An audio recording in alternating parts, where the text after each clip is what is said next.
Here. Yes. Oh, it's beautiful, isn't it? If we just stay right here, right in this moment with this place, Stanley, I think I feel happy. I actually feel happy. No, wait. Where are you going? Oh, no. Stay away from those stairs. If you hurt yourself, if you die, the game will reset. We'll lose all of this. Please, no, Stanley, let me stay here. Don't take this from me. No! No! Right. Where were we? Good, good. We can't be too safe. Promise me you won't go back there. Just stay here. No! What do we talk about? You're risking everything we achieved here. You are going to stay here, aren't you? You heard me before, didn't you? You will die. What about this isn't getting through to you? Please, Stanley, think about what you're doing. Oh, thank God you lived. You had me worried there for a moment. Now, can we please get back to the other room? No. No, what are you doing, Stanley? Please, I'm asking you not to take this away from me. I can't go back to what I was before. If you die, we'll both go back. Why are you doing this? There. See? This is what you want. This is where we can both be happy. We really can. If we stop moving, we just have to stop moving. Stanley, go back. There's nothing good that can come from this. Do you just not believe me? What can I say to convince you? Stanley, let's go back to the other room. Can you do that for me? Yes, perhaps you can. Perhaps you finally see what I'm talking about. I know you'll see that we can't be happy if we leave this place. You can see that, can't you? No, perhaps not. Oh, and I guess this is where Stanley felt he needed to be right now, in this little hallway. Here, with no distractions, to study room 417. Not to actually enter it. No. That would be far too forward. Stanley wanted to know it from the outside. To see it not just with his eyes, but with his heart. He would know room 417 as no man or woman had ever known an office before. That ladder over there. Oh, and that little picture of a horizon or something. It's all just a never-ending parade of joy for Stanley. Stanley took the bucket with him into this little hallway and closed the doors. This was their hideout. No one would ever find them here. Of course, no one would ever find them anyway because everyone was missing. But Stanley chose to ignore this fact and instead focus on how cool the hideout was. Just him and the bucket, two renegade heroes against the world, inside their secret, undetectable hideout, here, next to room 417. What a treat. No, apparently not. My God, is this really how much you dislike my game? That you'll throw yourself from this platform over and over to be rid of it? You were literally willing to kill yourself to keep me from being happy. Am I reading the situation correctly? Do you actually want to stay alive? Or are you just teasing me? I wanted us to be happy here, Stanley. I really did. I still thought that was possible. Or maybe you're just getting a kick out of it. I don't know anymore. I just wanted us to get along. But I guess that was too much to ask. It looks like you wanted to make a choice after all. Well, this one is yours. Is it over? It's going to restart, isn't it? I'm going back. Yes! This is great! You're putting it all on the line, Stanley. I like that. All right, let's keep it up. Go give me a few clicks on door 416. Yes, this is great. Now the bucket knows exactly what it's like to be employee 419. Now, let's introduce it to door 416. We've almost got it! Now the copy machine do that one again! We've almost got it. Now make the bucket and the copy machine touch again. Finish it off, Stanley! 5 clicks on door 430! Finish it off, Stanley. 5 touches of the bucket on door 430. Yes! We did it! Oh, wow. That felt amazing. Oh, you really earned it, Stanley. Nothing could hold you back. Yes, I'm very proud of how far we've come today. Just think, only a few minutes ago you believed an achievement was worth 5 little clicks. Really now. What were you thinking? Yes! We did it! Wow! That felt amazing. You know, not all buckets will get this kind of experience. They won't all know what it's like to slam repeatedly against nearly every door in one section of an office building, or what it's like to be employee 419. Buckets may dream of an experience like this, but few can say they've truly lived it. You've given a bucket hope today. Stanley, I'm very proud of you. Just think. Only a few minutes ago, you believed a trophy was worth 5 little clicks. Really now? What were you thinking? Oh, please. Are you really just doing this for the achievement? Click a door 5 times. Is that all that you think an achievement is worth? No. I can't just give these merits away for such little effort. A measly 5 clicks. Now suppose you were to click the door 20 times. I would say that's the kind of effort that warrants recognition. Oh, please. Are you really just doing this for the trophy? Click a door 5 times? Is that all you think a trophy is worth? No. I can't just give these merits away for such little effort. A measly 5 clicks? Now, suppose you were to click the door 20 times. I would say that's the kind of effort that warrants recognition. I have to say I'm still not feeling the satisfaction of witnessing true effort for a noble cause. Perhaps 50 clicks will do it. Yes, almost certainly 50 clicks. No, I'm still not feeling it. I want this achievement to have meant something. It has to be a true reward for valiant effort. I want to see some hustle, Stanley. I want to see commitment, a willingness to go all the way no matter what the cost. Why don't you go put 20 clicks into door number 417? No, I'm still not feeling it. You see, now that you've gotten the bucket involved, my standards have gone up. Merely clicking a single door is no longer enough. Now, I want to see you press this bucket against multiple doors. Now that's the kind of thing that merits an achievement. Why don't you put 20 bucket touches into door 417?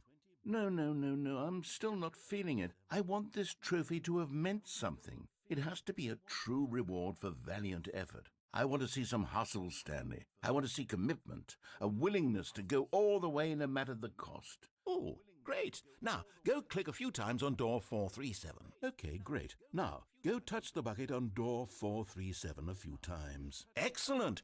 I think we're getting somewhere. Now, door 415. Let's give it 10 clicks or so. Yes, now we're getting somewhere. How about door 415? Give it some bucket love. Now, back to door number 437. Now, back to door number 437.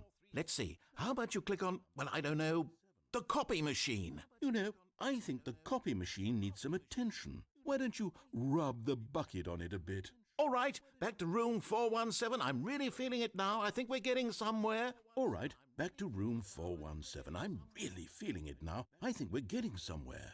Okay, now go climb on employee 419's desk. Okay, now bring the bucket on top of employee 419's desk. But there is no answer. How could there possibly be? In reality, all he's doing is pushing the same buttons he always has. Nothing has changed. The longer he spends here, the more invested he gets, the more he forgets which life is the real one. Okay, I guess it was pointless all along. Stanley won't listen to me. He's just going to keep clinging to his bucket. This cold, empty bucket. This sort of shiny bucket. I'll give it this. The bucket does have a nice shine to it. And I'm trying to tell him this. That in this world he can never be anything but an observer. That as long as he remains here, he's slowly killing himself. But he won't listen to me. He won't stop. Here, watch this. Stanley, the next time the screen asks you to push a button, do not do it.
شرعيتك سقطت عنا ويلا ارحل يا بشار ويلا ارحل يا بشار ويا بشار ويا كذاب وتضرب انت وهالخطاب الحرية صارت عالباب ويلا ارحل يا بشار ويلا ارحل يا بشار ويا بشار ويا كذاب وتضرب انت وهالخطاب الحرية صارت عالباب ويلا ارحل يا بشار ويلا ارحل يا بشار ويا ماهر ويا جباني ويا عبيد الامريكان الشعب السوري ما بينهان ويلا ارحل يا بشار ويلا ارحل يا بشار ويا ماهر ويا جبان ويا عبيد الامريكان الشعب السوري ما بينهان ويلا ارحل يا بشار ويلا ارحل يا بشار ويا بشار ويا كذاب وتضرب انت وهالخطاب الحرية صارت عالباب ويلا ارحل يا بشار ويلا ارحل يا بشار ويا بشار وطز فيك وطز يلي بيحييك ويلا ارحل يا بشار ويلا ارحل يا بشار ويا بشار وطز فيك وطز يلي بيحييك والله ارحل طلع فيك ويلا ارحل يا بشار ويلا ارحل يا بشار ويا بشار وحاجة تدور ودمك في حمى مهدور وخطأك ما له مغفور ويلا ارحل يا بشار ويلا ارحل يا بشار ويا بشار وحاجة تدور ودمك في حمى مهدور وخطأك ما له مغفور ويلا ارحل يا بشار ويلا ارحل يا بشار وسع كل فترة حرامي شالش وماهر ورامي سرقوا واخواتي وامامي يلا ارحل يا بشار ويلا ارحل يا بشار وسع كل فترة حرامي شالش وماهر ورامي سرقوا واخواتي وامامي يلا ارحل يا بشار ويلا ارحل يا بشار ويا بشار ويا من بس وتضرب انت وحزب البعث وروح صلح حرف الاس ويلا ارحل يا بشار ويلا ارحل يا بشار ويا بشار ويا من بس وتضرب انت وحزب البعث وروح صلح حرف الاس ويلا ارحل يا بشار ويلا ارحل يا بشار ويا بشار وطز فيك وطز يلي بيحييك والله ويلا ارحل يا بشار ويلا ارحل يا بشار ويا ماهر ويا جبان ويا عميل الامريكان الشعب السوري ما بينهان ويلا ارحل يا بشار ويلا ارحل يا بشار وبدنا نشيل لبشار وبهمتنا القوية سوريا بدها سوريا بدها وبدنا نشيل لبشار وبهمتنا القوية سوريا بدها سوريا بدها وبدنا نشيل لبشار وبهمتنا القوية سوريا بدها سوريا بدها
هاليوم نحن الشهداء ونحن القدوة، نقف معا نصدد ونطوف، نزرع الحب ونمحو اللي فات ومضى. قالوا لسوريا نحميها اليوم، نحن الشهداء ونحن القدوة، نقف معا نصدد ونطوف، نزرع الحب ونمحو اللي فات ومضى. في عيون الأطفال لنرى أمل غد، نبني في القلوب حبا لا ينفد، نعود إلينا الحب العذراء تاكل والوجع، بأيدينا نرفع راية المجد.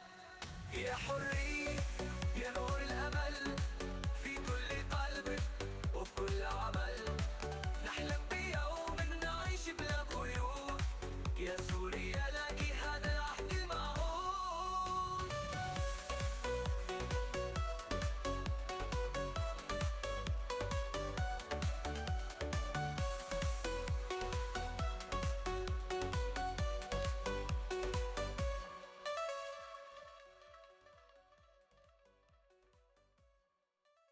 يا سوريا يا أرض الأحرار، نحلم بيوم نعيش بلا أسوار، غني للحرية ونرفع الأعلام، نحيا بالسلام وننسى كل الآلام. في قلب الليل هنادي بالنهار، أسير فوق الأنقاض واشعل النار، أغني على صوت صارع الرياح، لنحيا بأمل وبرج مطمئن ومتاح. يا حرية يا نور الأمل في كل قلب وفي كل عمل، نحلم بيوم نعيش بلا قيود، يا سوريا لك هذا العهد المعهود.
Hello, hello, hello.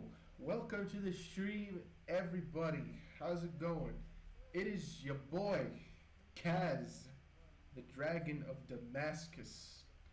Today, we'll be playing. Let me just get the game set up here.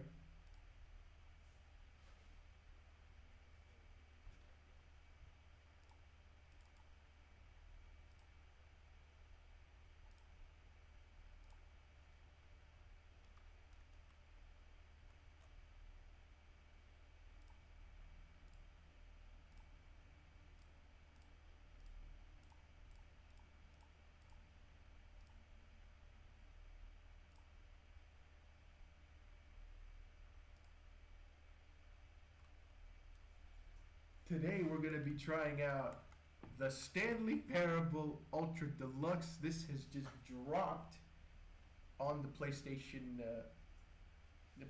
Plus Essential for this month. So without any further interruptions, let's go. And we're also going to be doing a lot more fun stuff today. So stick around, man. Stick around. Let's try and aim for 3 consecutive viewers, man. Affiliate ain't gonna beat itself. Feel me?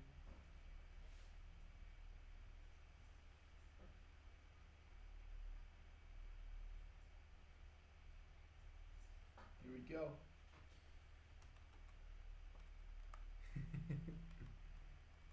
Oh, this is gonna be fun.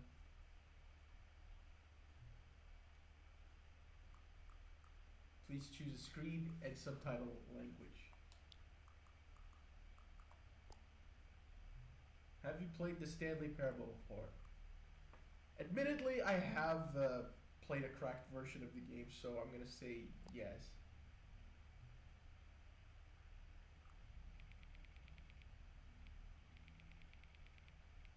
Let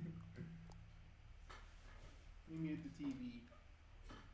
Just mute the TV here, so I can hear what's on the game.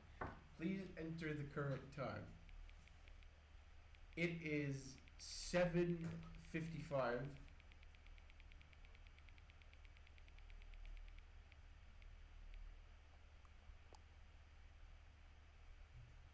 Note that accessibility settings can be accessed from the main menu. Okay.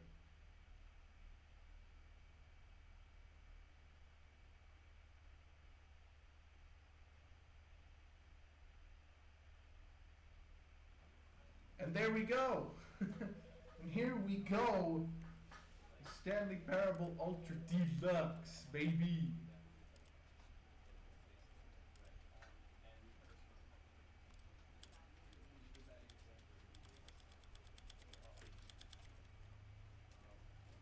Practical.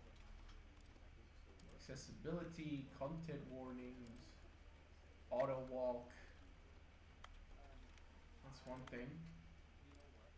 So crouching is L2, pauses with options, interaction, standard stuff. Let's go! This is gonna be fun. This is gonna be fun. I have a feeling, I have a fucking feeling it will be fun.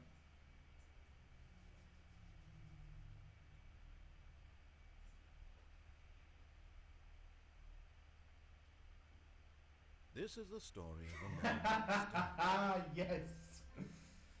Stanley worked for a company in a big building where he was employee number 427. Employee number 427's job was simple. He sat at his desk in room 427 and he pushed buttons on a keyboard. Orders came to him through a monitor on his desk, telling him what buttons to push, how long to push them, and in what order. This is what employee 427 did every day, every month, of every year. And although others might have considered it soul-rending, Stanley relished every moment that the orders came in, as though he had been made exactly for this job. And Stanley Was happy. And then one day, something very peculiar happened. Something that would forever change Stanley. Something he would never quite forget. He had been at his desk for nearly an hour when he realized that not one single order had arrived on the monitor for him to follow. No one had showed up to give him instructions, call a meeting, or even say hi. Never in all his years at the company had happened. This complete isolation. Something was very clearly wrong. Shocked, frozen solid, Stanley found himself unable to move for the longest time.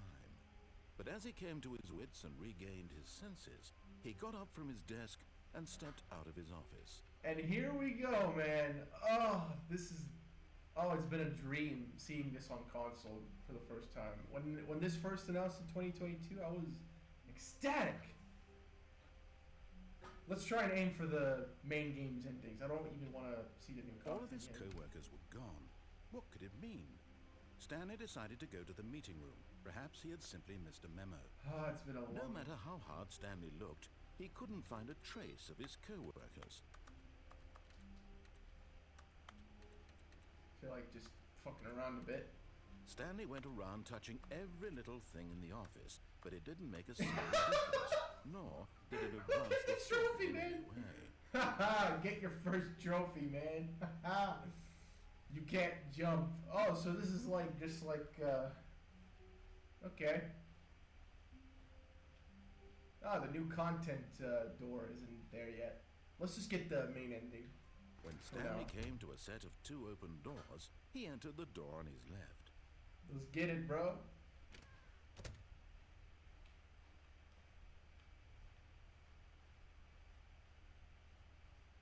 Yet there was not a single person here either.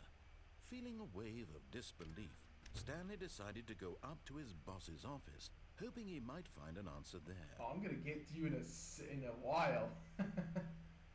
Coming to a staircase, Stanley walked upstairs to his boss's office.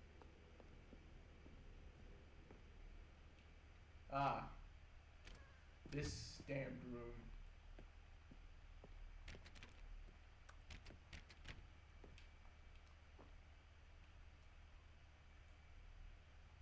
I actually want to check what trophies are there for this game. Quit the game and start again. Okay, so technically this game has 12 trophies. So this is just...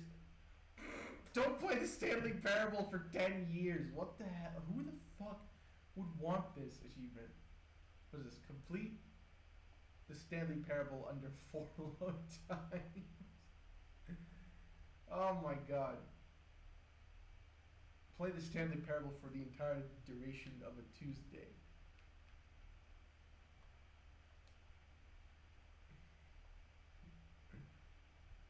Okay. Stepping into his manager's office, Stanley was once again stunned to discover not an indication of any human life. Shocked, unraveled, Stanley wondered in disbelief who orchestrated this. What dark secret was being held from him? What he could not have known was that the keypad behind the boss's desk guarded the terrible truth that his boss had been keeping from him. And so the boss had assigned it an extra secret PIN number, 2845.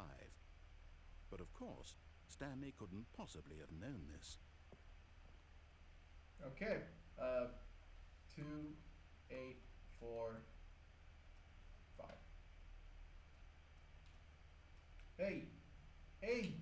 There you go. Stanley just sat getting Shut up, creepy. Red. By simply pushing random buttons on the keypad, Stanley happened to input the correct code by sheer luck.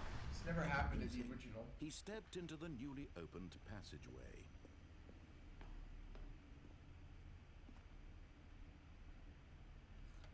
Go down. There we go. There we fucking go.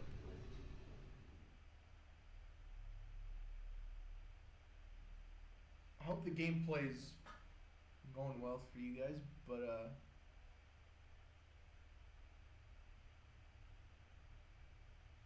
Descending deeper into the building, Stanley realized he felt a bit peculiar.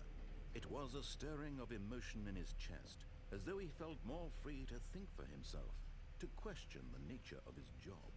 Why did he feel this now, when for years it had never occurred to him?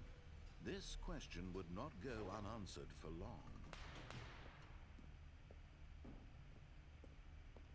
Stanley walked straight ahead through the large door that read Mind Control Facility. Oh, this fucking room.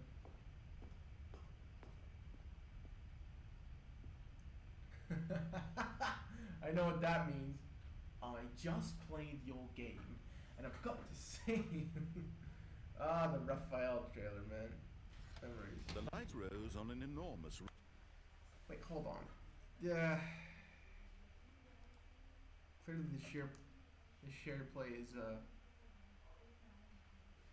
Just give me a moment.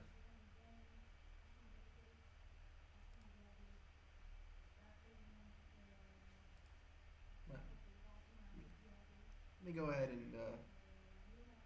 and fix this. Oh shit.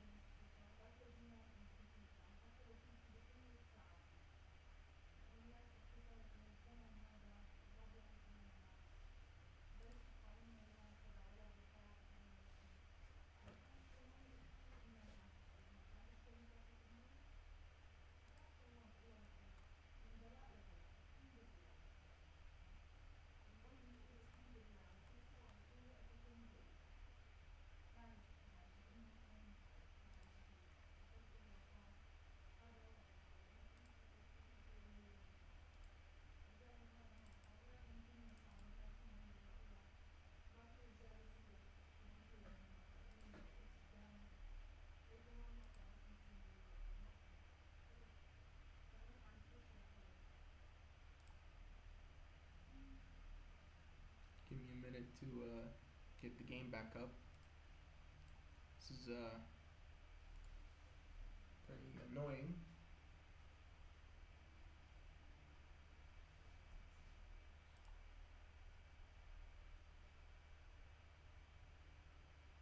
I'm going to switch a few settings here.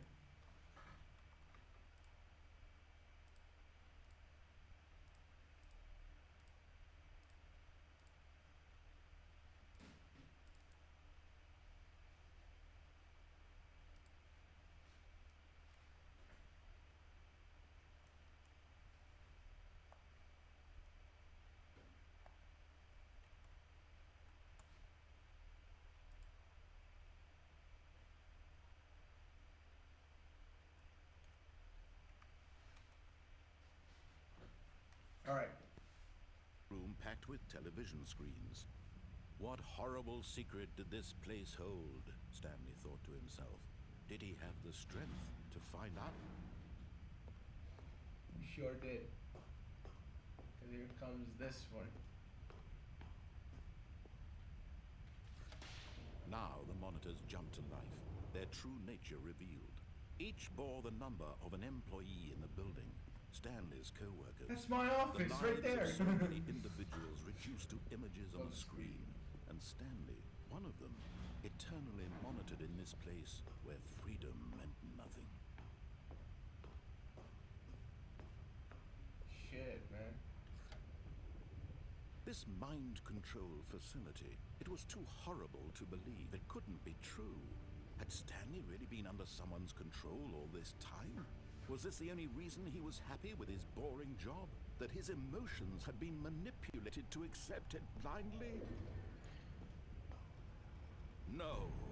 He refused to believe it. He couldn't accept it. His own life in someone else's control? Never! It was unthinkable. Wasn't it? Was it even possible? Had he truly spent his entire life utterly blind to the world? But here was the proof. The heart of the operation. Controls labeled with emotions. Happy, or sad, or content. Walking, eating, working. All of it monitored and commanded from this very place.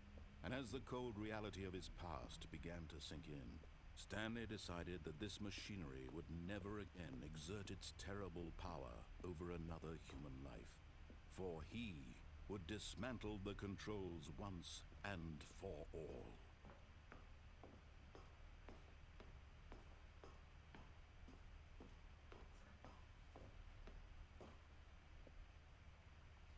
Let's turn it off.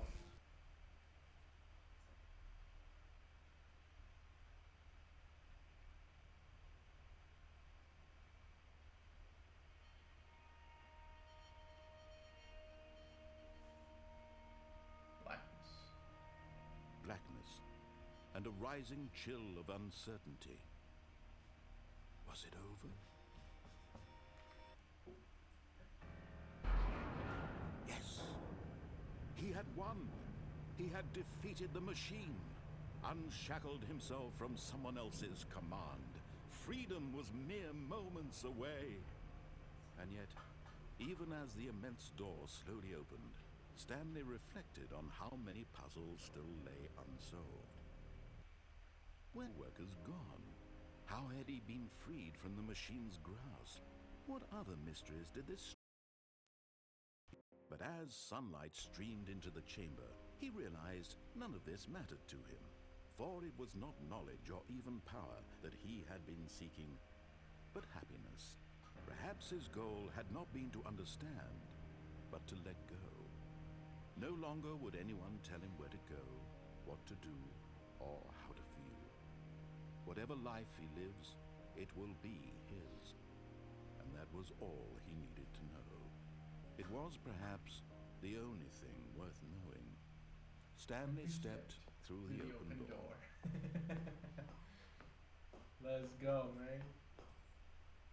Stanley felt the cool breeze upon his skin, the feeling of liberation, the immense possibility of the new path before him.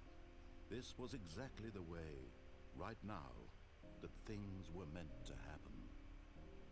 And Stanley was happy.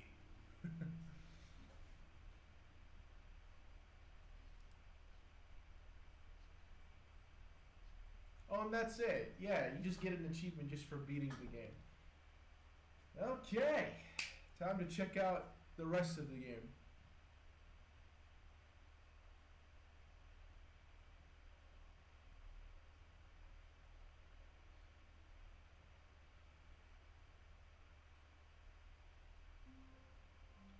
Fuck.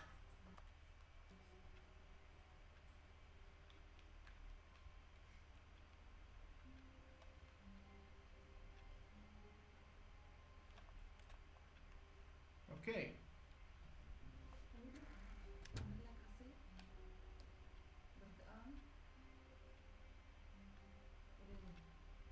Okay. بتحب احط لك معهم شيء ثاني؟ لا بس.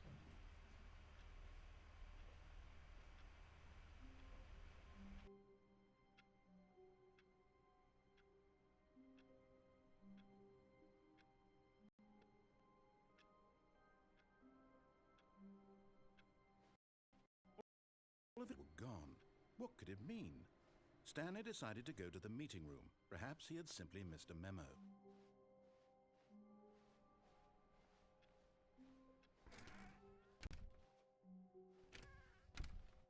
Oh, and I guess this is where Stanley felt he needed to be right now, in this little hallway. Here, with no distractions, to study room 417. Not to actually enter it. No. That would be far too forward. Stanley wanted to know it from the outside, to see it not just with his eyes, but with his heart. He would know room 417 as no man or woman had ever known an office before. That ladder over there.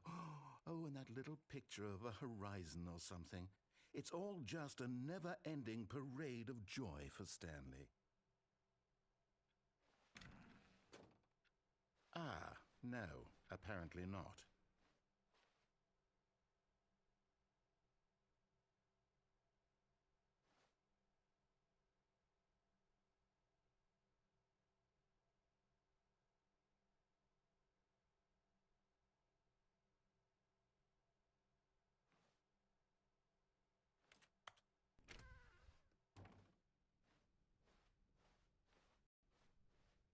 When Stanley came to a set of 2 open doors, he entered the door on his left. This was not the correct way to the meeting room, and Stanley knew it perfectly well. Perhaps he wanted to stop by the employee lounge first, just to admire it. Ah, yes, truly a room worth admiring. It had really been worth the detour after all, just to spend a few moments here in this immaculate, beautifully constructed room. Stanley simply stood here, drinking it all in.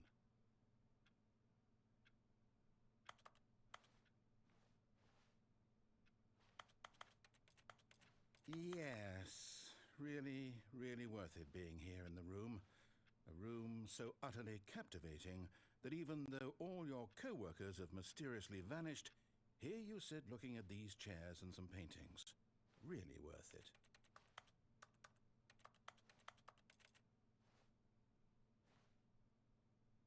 At this point, Stanley's obsession with this room bordered on creepy and reflected poorly on his overall personality. It's possible that this is why everyone left.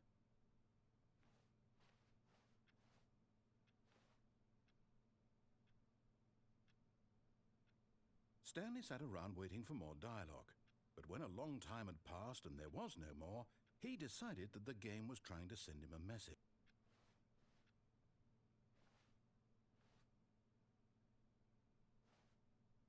But at last, he'd had enough of the amazing room and took the first open door on his left to get back to business. Stanley was so bad at functions, it's incredible he wasn't fired years ago.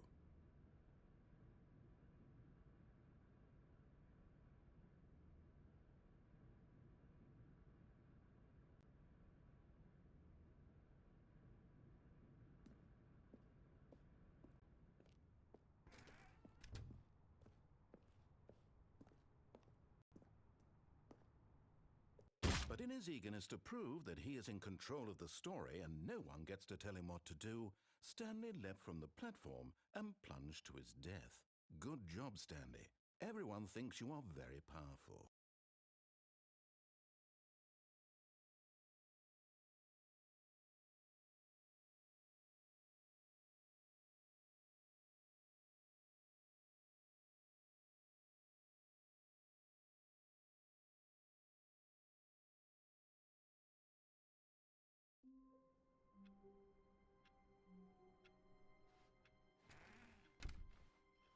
All of his co-workers were gone.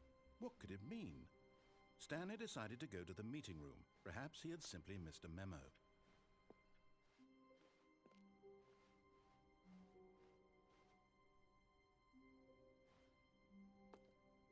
When Stanley came to a set of 2 open doors, he entered the door on his left. This was not the correct way to the meeting room, and Stanley knew it perfectly well. Perhaps he wanted to stop by the employee lounge first, just to admire it. Wow. Yes, this room. What a beautiful room. What a gorgeous, gorgeous room.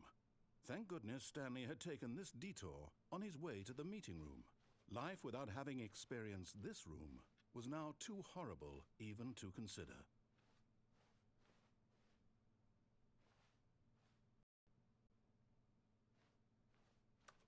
Yes, really, really worth it being here in the... But eager to get back to business, Stanley took the first open door on his left.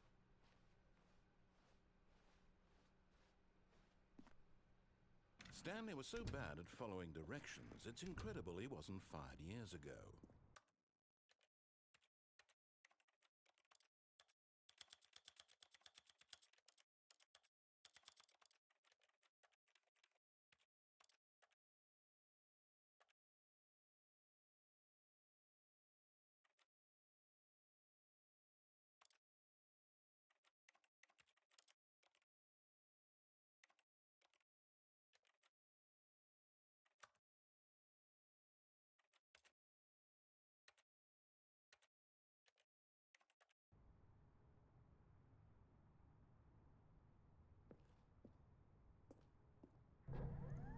Oh, well, look who's got cold feet. Sorry to break it to you, Stanley, but that lift isn't coming back. You'd best either get comfortable right here on this platform, or test your luck by jumping to the floor below.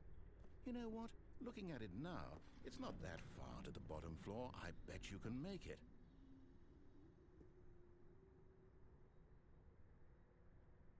Come on. I'm sure you'll survive the jump. Don't tell me you're scared. That's not the Stanley I know. Do it! Do it! Do it! Do it! Do it! Do it! Do it! Whoops. Looks like I was wrong. How clumsy of me.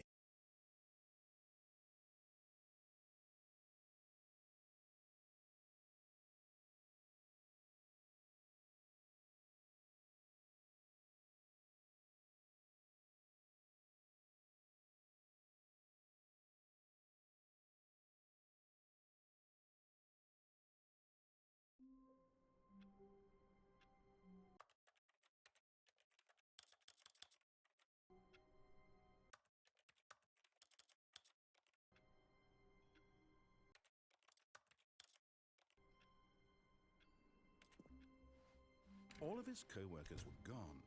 What could it mean?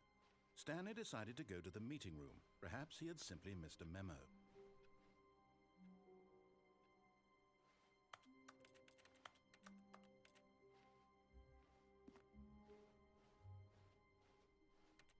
When Stanley came to a set of 2 open doors, he entered the door on his left. This was not the correct way to the meeting room, and Stanley knew it perfectly well. Perhaps he wanted to stop by the employee lounge first, just to admire it. The lounge was sublime, a work of art. What was it about this room that called so deeply and so personally to Stanley? Its grace? Its subtle charm? No. Stanley knew it was something deeper, something darker. But eager to get back to business, Stanley took the first open door on his left. Stanley was so bad at following directions, it's incredible he wasn't fired years ago. Look, Stanley, I think perhaps we've gotten off on the wrong foot here. I'm not your enemy, really, I'm not. I realize that investing your trust in someone else can be difficult, but the fact is that the story has been about nothing but you all this time. There's someone you've been neglecting, Stanley.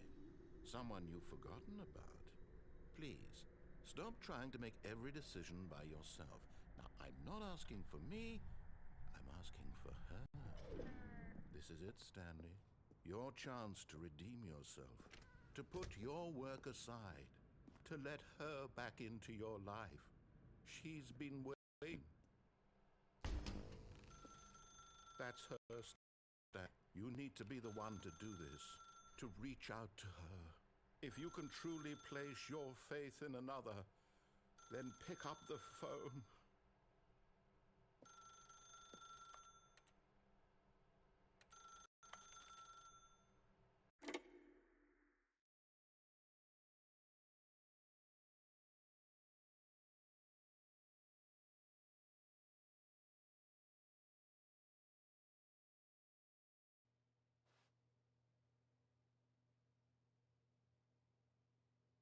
Oh, Stanley, is that you? Hold on, sweetie. Sorry to keep you waiting. I'm just pulling the bread out of the oven. All right. Okay, there we go. All right, now, I want you to come in and tell me all about your day. Gotcha. Oh, come on. Did you actually think you had a loving wife who'd want to commit their life to you? I'm trying to make a point here, Stanley. I'm trying to get you to see something. Come inside. Let me show you what's really going on here. Sorry, but you're in my story now.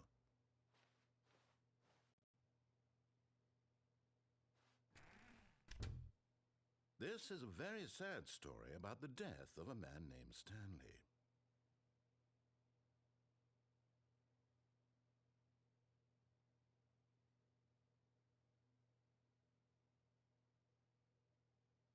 Stanley is quite a boring fellow.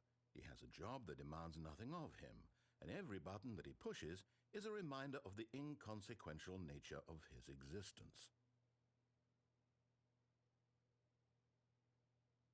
Look at him there, pushing buttons, doing exactly what he's told to do. Now he's pushing a button. Now he's eating lunch. Now he's going home. Now he's coming back to work. One might even feel sorry for him, except that he's chosen this life. But in his mind, he can go on fantastic adventures. From behind his desk, Stanley dreamed of wild expeditions into the unknown, fantastic discoveries of new lands. It was wonderful, and each day that he returned to work was a reminder that none of it would ever happen to him. And so he began to fantasize about his own job.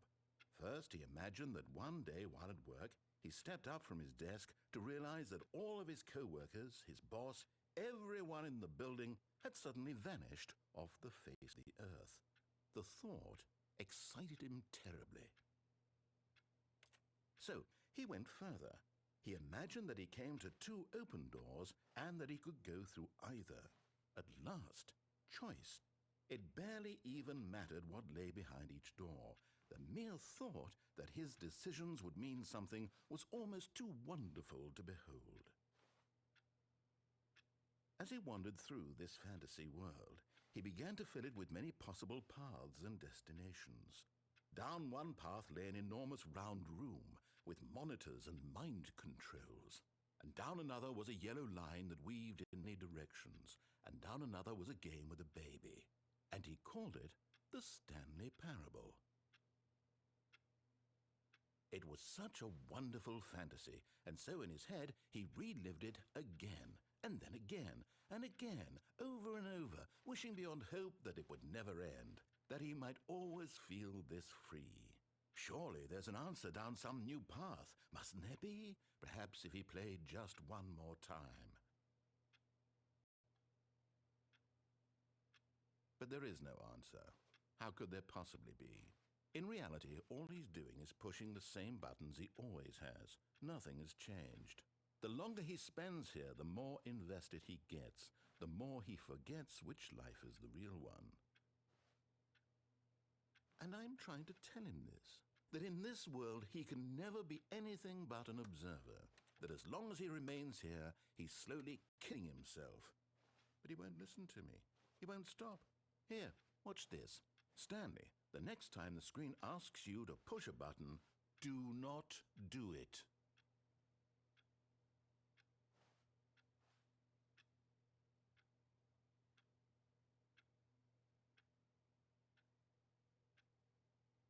You see? Can he just not hear me? How can I tell him in a way that he'll understand that every second he remains here, he's electing to kill himself? How can I get him to see what I see? How can I make him look at himself? I suppose I can't, not in the way I want him to. But I don't make the rules. I simply play to my intended purpose, the same as Stanley. We're not so different, I suppose. I'll try once more to convey all this to him. I'm compelled to. I must. Perhaps, well, maybe this time he'll see. Maybe this time. And I tried again, and Stanley pushed a button. And I tried again, and Stanley pushed a button. And I tried.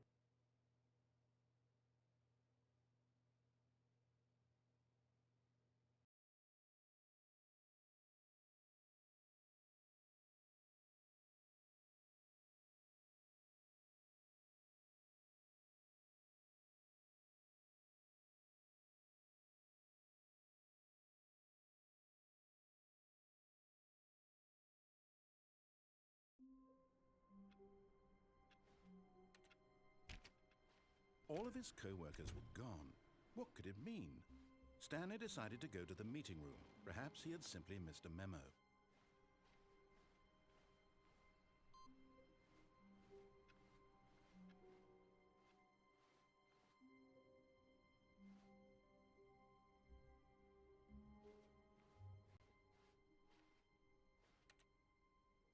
When Stanley came to a set of 2 open doors, he entered the door on his left.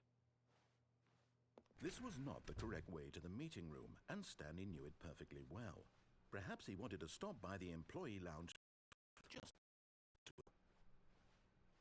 Standing now in this incredible room, Stanley for the first time understood true happiness. Then the feeling went away, and he felt sad again. Then it came back, and lingered for a minute or two. Now it's only half there, just a kind of, tingle. But eager to get back to business, Stanley took the first open door on his left. Stanley was so bad at following directions, it's incredible he wasn't fired years ago. Look, Stanley, I think perhaps we've gotten off on the wrong foot here. I'm not your enemy, really, I'm not. I realize that investing your trust in someone else can be difficult, but the fact is that the story has been about nothing but you all this... What? Really? I was in the middle of something. Do you have zero consideration for others? Are you that convinced that I want something bad to happen to you? Why, I don't know how to convince you of this, but I really do want to help you, to show you something beautiful. Look, let me prove it. Let me prove that I'm on your side. Give me a chance. Now listen carefully, this is important. Stanley walked through the red door. Aha, perhaps you misunderstood. Stanley walked through the red door.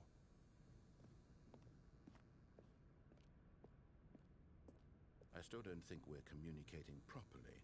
Stanley walked through the red door.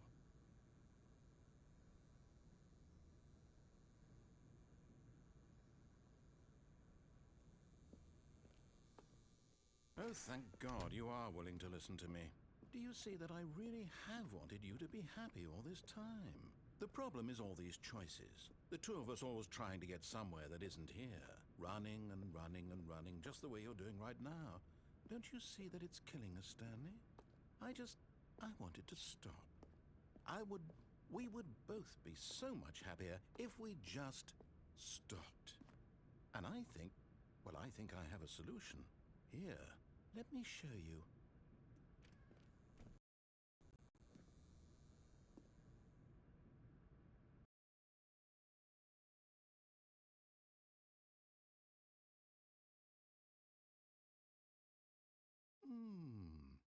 What do we want? What are we looking for? Here. Yes. Oh, it's beautiful, isn't it? If we just stay right here, right in this moment with this place, Stanley, I think I feel happy.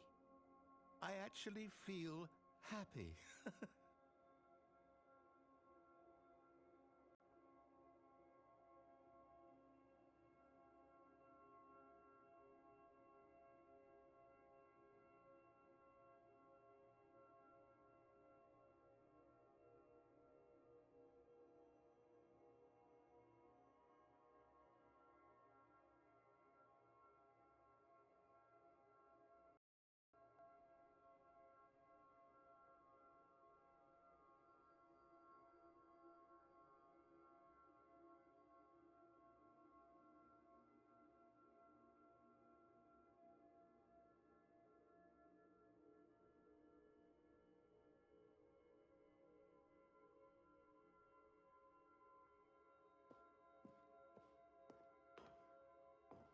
No, wait.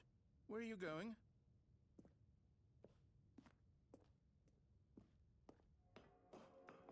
Right. Where were we?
Oh no. Stay away from those stairs. If you hurt yourself, if you die, the game will reset. We'll lose all of this.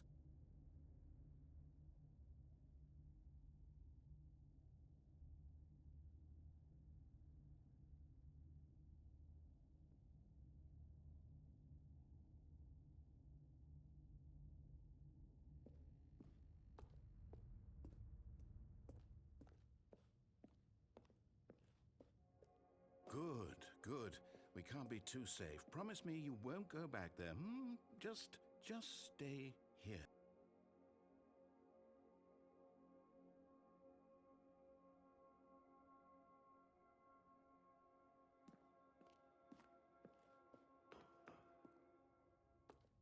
No!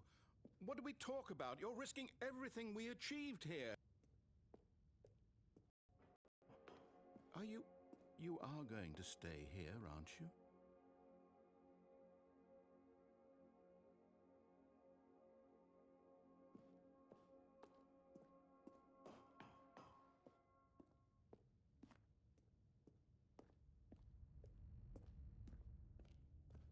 You hurt me before, didn't you? You will die! What about this isn't getting through to you?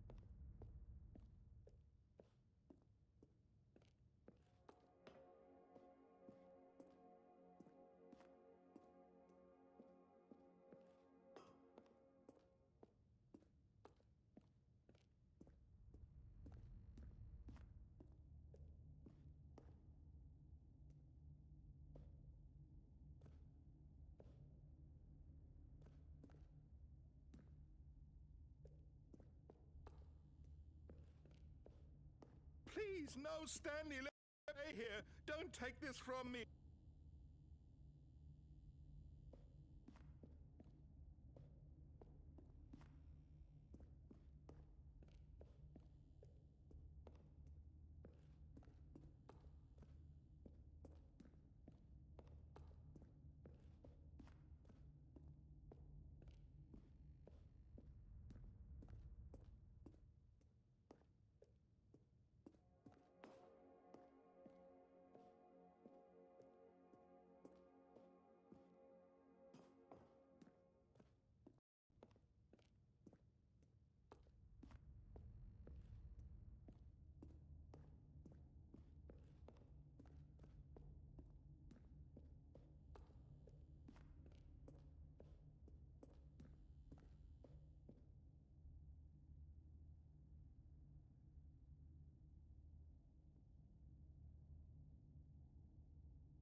Please, Stanley, think about what you're doing.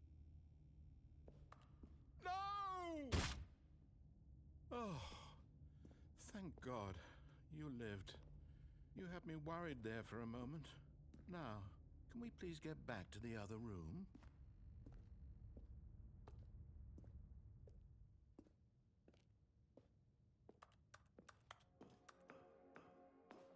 There. See? This is what you want. This is where we can both be happy. We really can.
And we are back.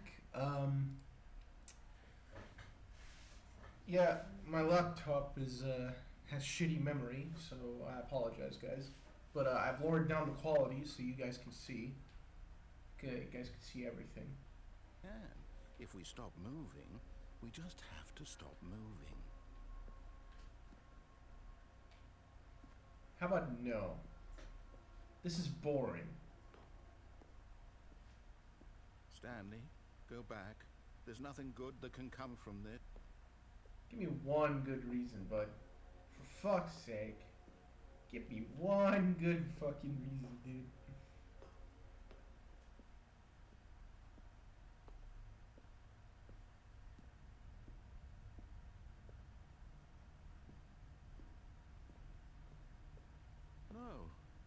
No, what are you doing, Stanley?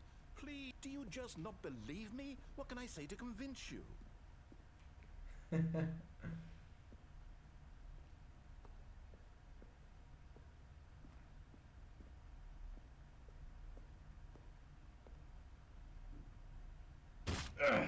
Stanley, let's go back to the other room. Can you do that for me? Yes, perhaps you can. Perhaps you finally see what I'm talking about.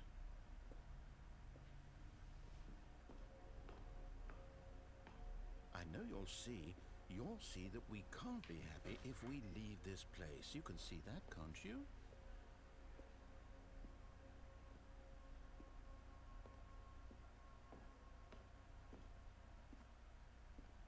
No, perhaps not. Yep.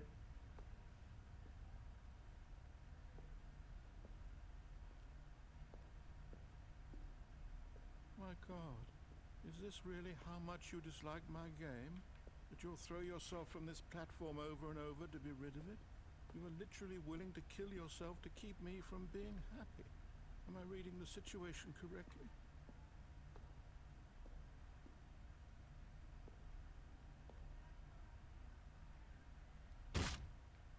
Or maybe you're just getting a kick out of it. I don't know anymore. I just wanted us to get along. But I guess that was too much to ask. It looks like you wanted to make a choice after all. Well, this one is yours. Do you actually want to stay alive? Or are you just teasing me?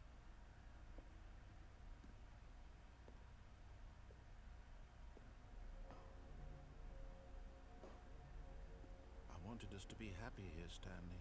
I really did. I wish I still thought that was possible.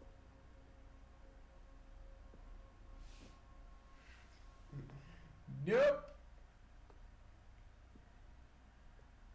Oh yeah, fall damage. Get it because of.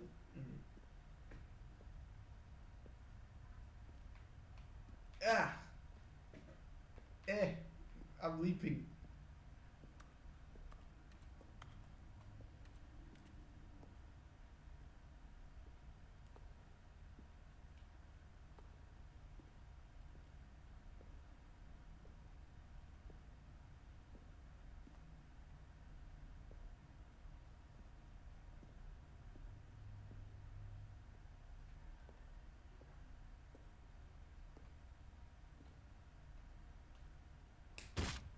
Is it over? It's going to restart, isn't it? I'm going back. What an ending then. Zending.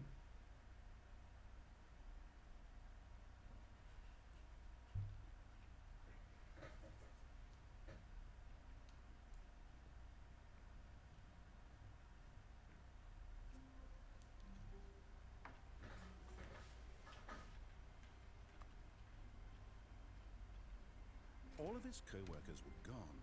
What could it mean? Stanley decided to go to the meeting room. Perhaps he had simply missed a memo. Oh, the new content door is still open.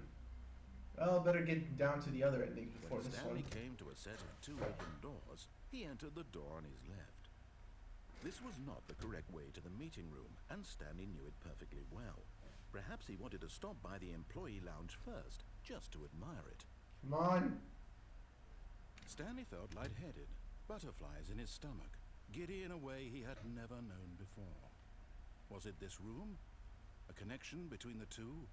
Could a man love a room? I mean, truly, deeply, madly love.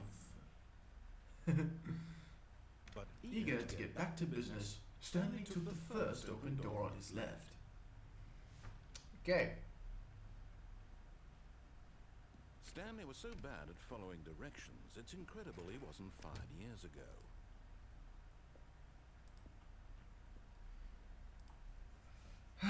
Wait a damn minute. I don't want this flag to be behind me all the time. Just set some settings here.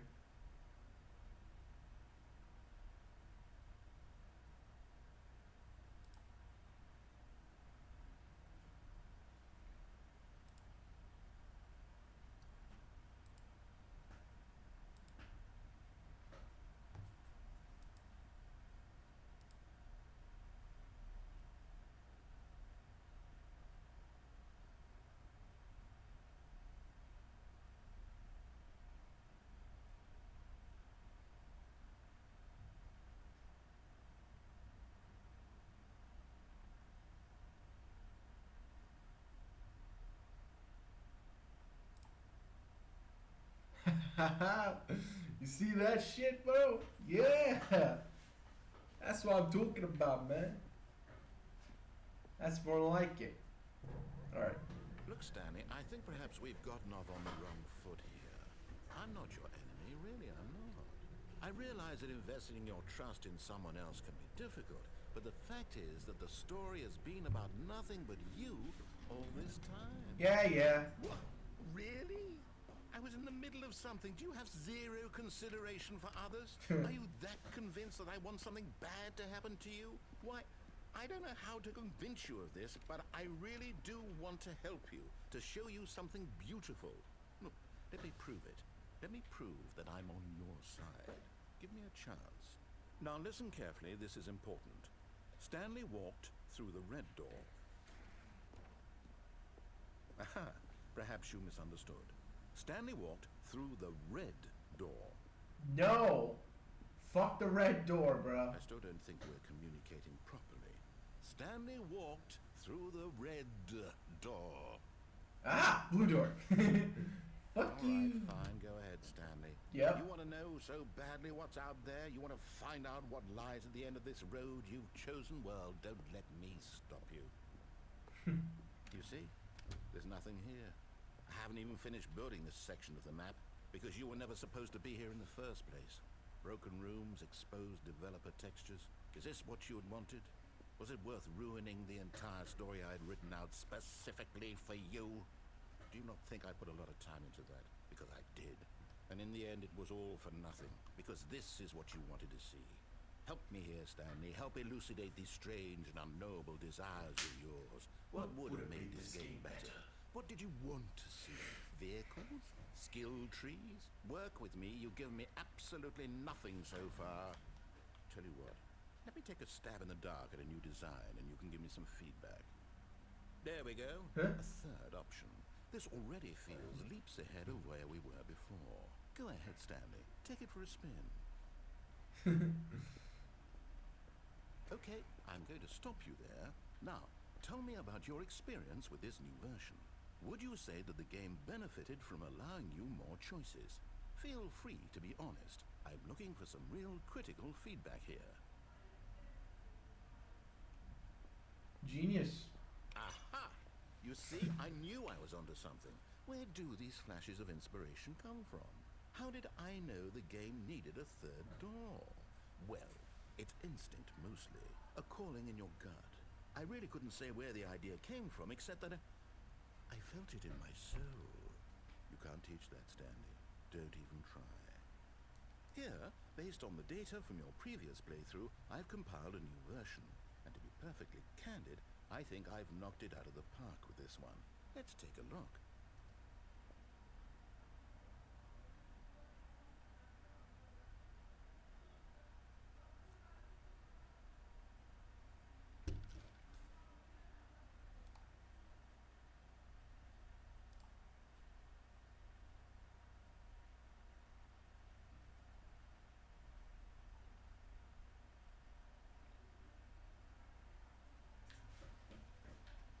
come on. That's an insult to injury. Look, bruh. Fuck you. Now, would you say that competitive leaderboard helped you feel motivated to keep walking through doors? Again, honest answers, please. Hey, I nearly forgot. I've got a prototype of a new game I've been working on, and now would be a lovely opportunity to give it some playtesting. You wouldn't mind taking a look at it, would you?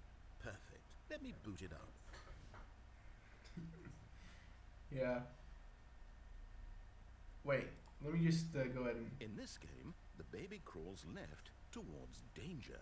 You click the button to move him back to the right, and if he reaches the fire, you fail. It's a very meaningful game, all about the desperation and tedium of endlessly confronting the demands of family life. I think the art world will really take notice. But of course, the message of the game only becomes clear once you've been playing it for about 4 hours. 4 So why don't you hours. give it 4 hours of play to make sure it's effective? Be sure to keep notes on your Step back! Take that! Take that! Take that!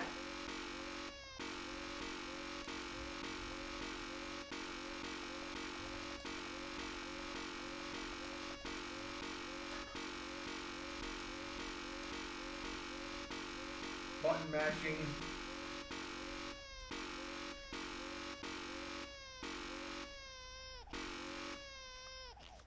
No. No. Yeah.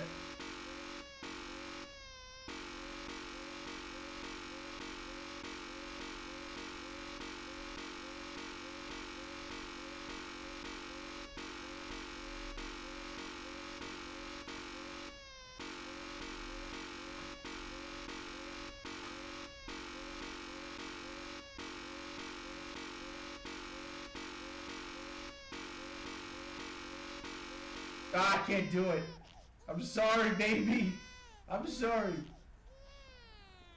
You heartless... Heartless? Did you do it because you hate babies or purely to spite me? To spite If you? it's the latter, well, I don't know what to do. I'm completely out of ideas. I can't think of a single thing that might improve the experience for me. I'm not even going to try. I'm out. Oh, you're out? I'm done. Okay. It's over. No, it's over. Thank you for playing. Your input was extremely valuable. Oh, hey, since my game was so awful, why don't we play someone else's game, just to ease the pain? Let's see. What do we have here? Yes, this seems like it'll work. Let's give it a shot. Yeah, sure. Let's fucking do that then.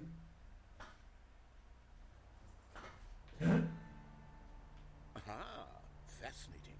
What do you think this game is about, Stanley? What's our backstory? Oh, I got one of the new What is our dogs. motivation? Well, it seems obvious to me that you are meant to play as a creepy man spying on innocent civilians below you from up high in your... That's not For Firewall. some sort of twisted erotic... What's this game again? Firewall? Yes, Not. that must be it. Wait, no, What a not fascinating Firewall. venture into the experience of total It's- mental depravity. So far, I love everything about this game, Stanley. And it seems there's even more. You don't even know this Let's game, venture dickhead. outward and see what else is out there.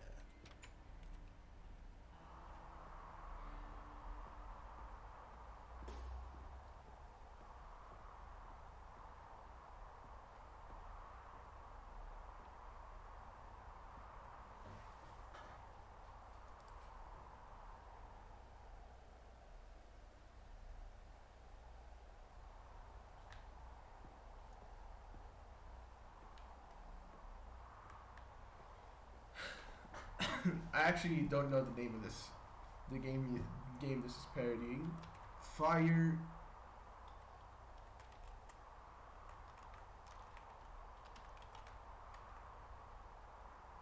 Firewatch. Oh, Firewatch. I guess I have heard of the game. I actually have heard of the game before. I never even played it though. But I wish I did play it though. Oh no. No, it can't be. It can be. Don't you dare ruin this for me, asshole. I swear to God, ruin this for me and you'll regret it. It is. It's an open world game. Good God, quickly block it off. Hey! Oh, thank goodness, Stanley. What a close call. You really wandered off into that thing. That thing? Open, just wandering around, no right or wrong directions, no path to follow. You can just go in any... Oh, thank heavens we avoided it. I'll sleep in my tower, you fucker. Okay, I'm going to get us out of here. No. Let's find another... Don't you game. dare! Preferably something with walls. Something with nice, big, insurmountable walls. Don't you dare. Don't you dare. Okay, I think this will be just the thing. This motherfucker tried to ruin Firewatch for me. Not really. Rocket League? Wonderful. What? This is exactly what I had in mind. It is Rocket League. Look at Lots that. of people to run around in. There isn't any possibility that you could get lost here. Now this is game design. Oh, you... Stanley, if you manage to get lost in this game, I will be phenomenally impressed. This is Rocket League, you dickhead. Oh. Okay, so what exactly do we do here? Let's see. There are lots of cars here in the back, but obviously there's no racetrack. Okay, I'm seeing that there's a ball of some kind back here. Is this game sports ball? No! Stanley! Rocket League! Sports ball? Oh, what fun! It's Rocket League, Run you the dumb bases and do fuck. a touchdown together? Yes, I think surely we must. Okay, Stanley, here's the ball. Have fun. Okay.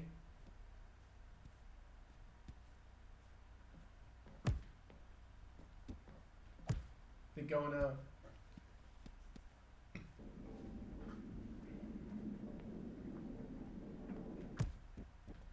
Are you doing it? Are you winning? Is this fun? Is it better than my miserable little story that I worked so hard on? Yeah, maybe. Stanley, I have a thought. And I realize I'm not a sportsologist, but if one ball generates a certain amount of raw adrenal pleasure, then surely multiple balls makes for an even more euphoric sports experience. I'm going to try it out. Go! Here comes another ball. Huh? What are you... Yes. Oh, goodness, that really does feel amazing, doesn't it? Stanley, I'm like a child in a confectionery shop. I simply have to have more. I'm insatiable. More balls. No, no more balls. Oh, this man just likes balls, doesn't he? He likes balls, huh? Fucking likes balls.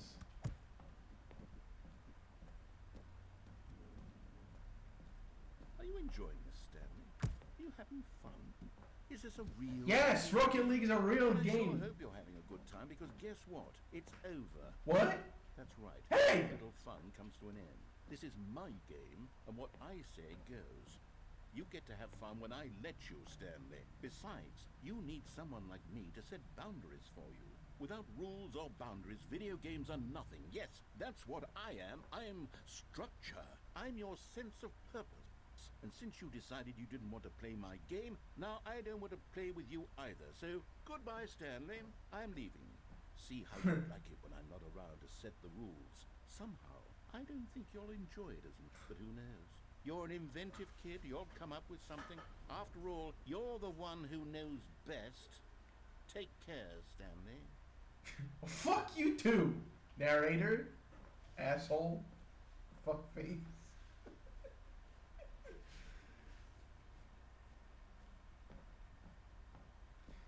Man, honestly, I need to.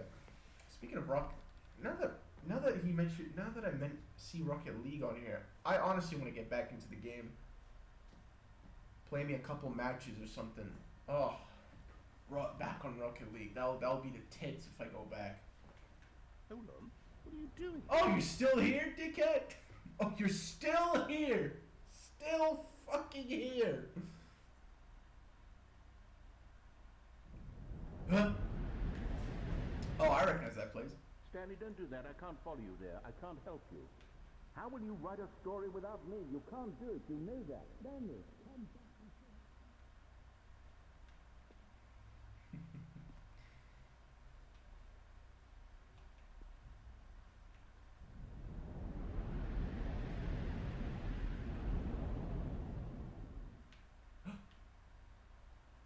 The Half-Life mod. The original.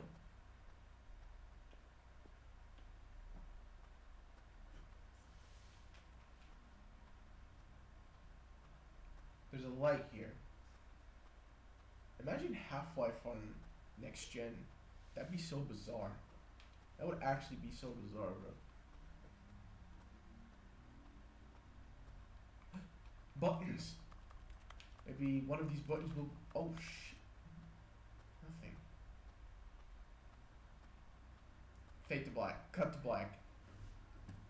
I wonder what he found. If what he wanted was to be the leading man in his own story, well, perhaps he's gotten it. Down in wherever he is right now. I wonder if he's happy with his choice. And if he's learned the heavy cost that comes with it. He'll understand soon what I was trying to tell him. He needs me.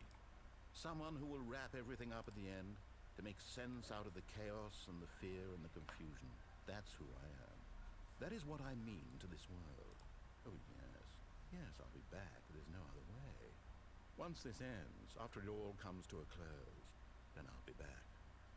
The end will be here soon. Very soon. Very soon. I can wait.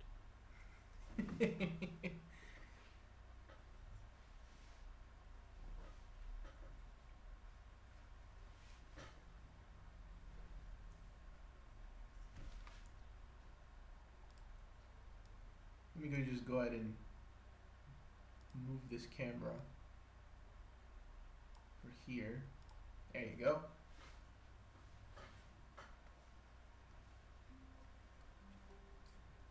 See if you guys can.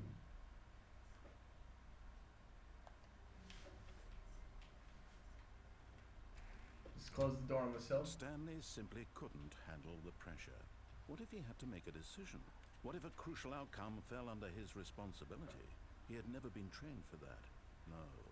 This couldn't go any way except badly. The thing to do now, Stanley thought to himself, is to wait. Nothing will hurt me. Nothing will break me. In here Here I can be happy forever. I will be happy. Stanley waited. Hours passed, then days. Had years gone by? He no longer had the ability to tell. But the one thing he knew for sure, beyond any doubt, was that if he waited long enough, the answers would come. Eventually, someday, they would arrive. Soon, very soon now, this will end. He will be spoken to. He will be told what to do. Now it's just a little bit closer. Now it's even closer. Here it comes. Perfect timing.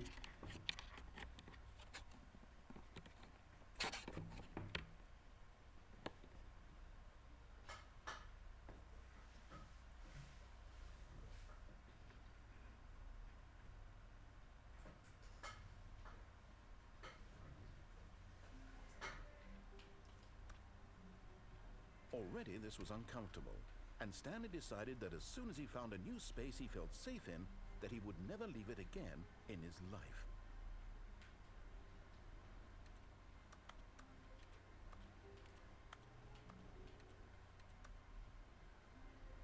Okay. Oh, please. Are you really just doing this for the trophy?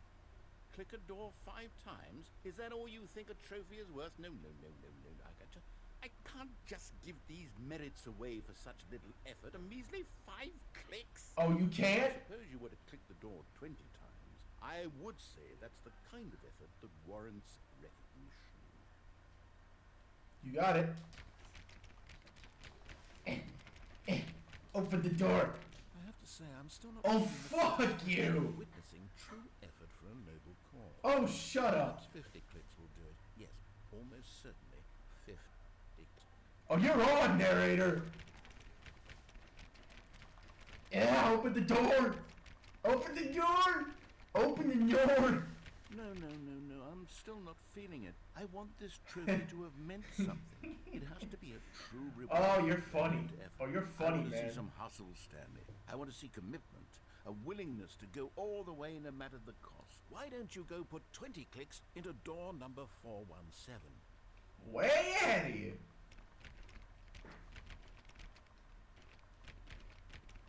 Oh, great. Now, go click a few times on door 437. Excellent. I think we're getting somewhere. Now, door 415. Let's give it 10 clicks or so.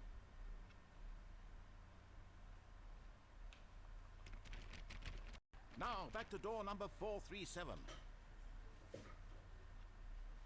Alright, guys, let's go back to 437. Let's see. How about you click on, well, I don't know, the copy machine? All right, back to room 417. I'm really feeling it now. I think we're getting somewhere. Oh, yeah, you are. I'm sure you are, you masochist. Okay, now go climb on employee 419's desk. Yes, this is great. You're putting it all on the line, Stanley. I like that. All right, let's keep it up. Go give me a few clicks on door 416. He's enjoying this, isn't he? He really is enjoying it. Door 415. Wait. Where's door 416? Where is it?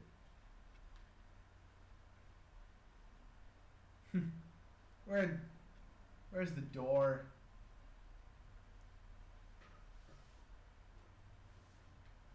That's a bot. Huh? What? Oh, now I'm confused. Wait a minute. Okay, the game is like, fuck you, you're not doing the ending. It's odd. Where's door 416? Where the fuck is it? Where's the door? No, it can't be. It actually can't be.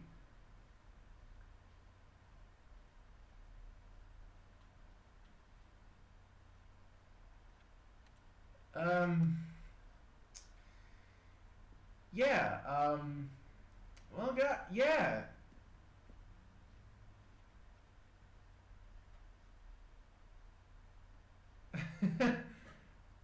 Looks like... Give me a minute. Let me fucking look this up, actually. There's no way in fuck that, that the ending had been removed. Give me a minute. The Stanley Parable Ultra Deluxe. Click on door 43052. Now hold on a minute. Hold on a fucking minute. Why did I get the new content server? This is a fucking server. Don't you ever want to do anything exciting? Like what?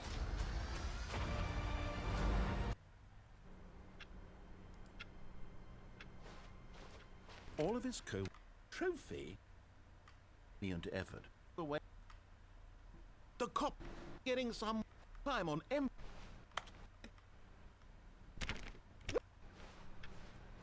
Okay. Okay, he's lucky because he... Oh my god, okay. No. You know what? Forget this trophy for now. When Stanley came to a set of 2 open doors, he entered the door on his left. Yeah. This was not the correct way to the meeting room, and Stanley knew it perfectly well. Perhaps he wanted to stop by the employee lounge first, just to admire it.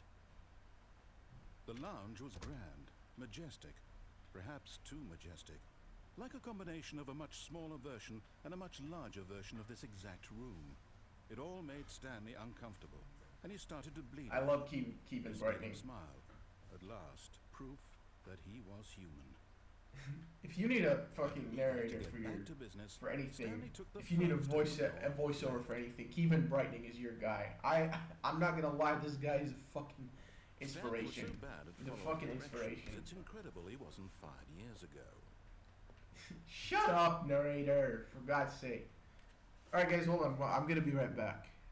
We're gonna be right back.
we are back.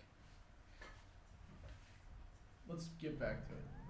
Look, Stanley, I think perhaps we've gotten off on the wrong foot here. I'm not your enemy, really, I'm not. I realize that investing your trust in someone else can be difficult, but the fact is that the story has been about nothing but you all this time. There's someone you've been neglecting, Stanley. Someone you've forgotten about. Please, stop trying to make every decision by yourself. Now, I'm not asking for me, I'm asking for her. This is it, Stanley. Your chance to redeem yourself. To put your work aside. To let her back into your life. She's been waiting. That's her, Stanley. You need to be the one to do this. To reach out to her. If you can truly place your faith in another, then pick up the phone. As Stanley picked up the phone, a white light engulfed him, filling him not just with radiance, but with hope. Hope for a life reunited one... Wait. Oh, goodness. Stanley, did you just unplug the phone? No, that wasn't supposed to be a choice. How did you do that? You actually chose incorrectly? I didn't even know that was possible. Let me double check. No, it's definitely here, clear as day. Stanley picks up the phone. He's taken to his apartment where he finds his wife, and the two pledge themselves to one another. Music comes in, fade to white, roll credits. Not picking up the phone is actually somehow an incorrect course of action. How is that even possible? None of these decisions were supposed to mean anything. I don't understand. How on earth are you making meaningful choices? What did you... Wait a second. Did I just see... No, that's not possible. I can't believe it. Why have I not noticed it sooner? You're not Stanley. You're a real person. Uh-huh. I can't believe I was so mistaken.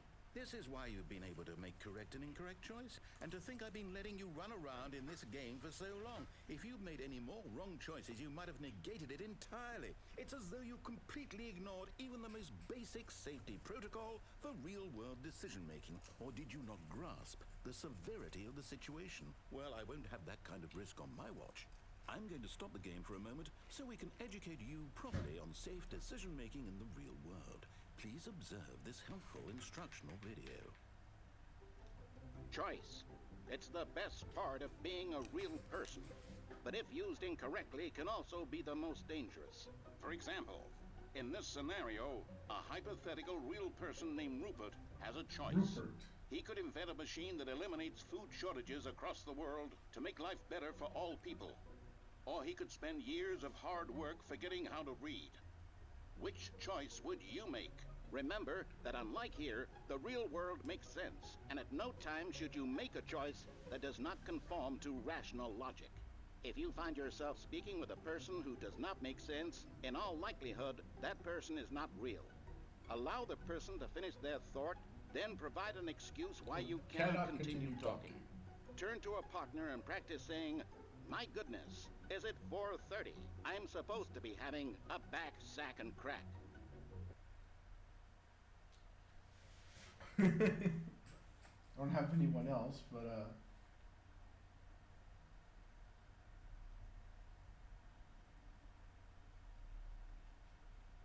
Excellent.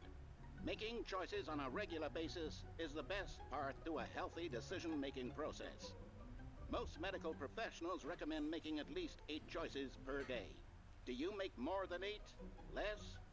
And finally, if you begin to wonder if your choices are actually meaningful and whether you'll ever make a significant contribution to the world, just remember that in the vast infiniteness of space, your thoughts and problems are materially insignificant, and the feeling should subside.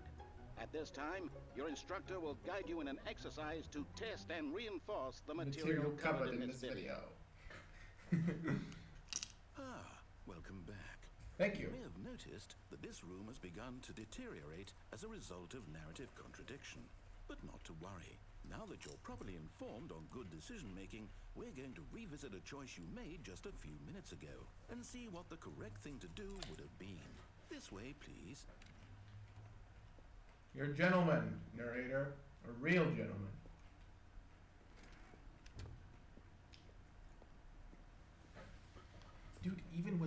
quality. Chiaki is acting like ass. Give me a second, guys.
Now that we know your choices are meaningful, we can't have you jumping off the platform and dying. Imagine the main character dying senselessly halfway through the story. That story would make no sense at all. We just need to get you home as soon as possible before the narrative contradiction gets any worse. Unfortunately, it seems this place is not well equipped to deal with reality.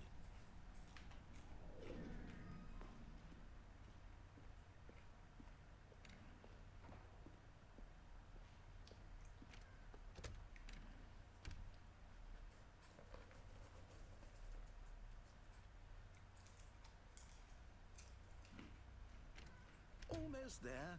You'll take the door on the left, back to the correct ending, the story will have resolution once again, and you'll be home free in the real world. Now remember, all you need to do is behave exactly as Stanley would. That means choosing responsibly and always putting the story first. I'm quite sure you'll be up to the task. Just follow my lead and you'll be fine. All right. When Stanley came to a set of 2 open doors, he entered the door on his left.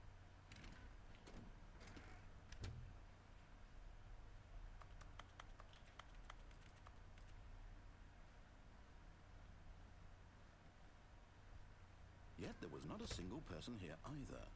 Feeling a wave of disbelief, Stanley decided to go up to his boss's office, hoping he might find an answer there. Coming to a staircase, Stanley walked upstairs to his boss's office.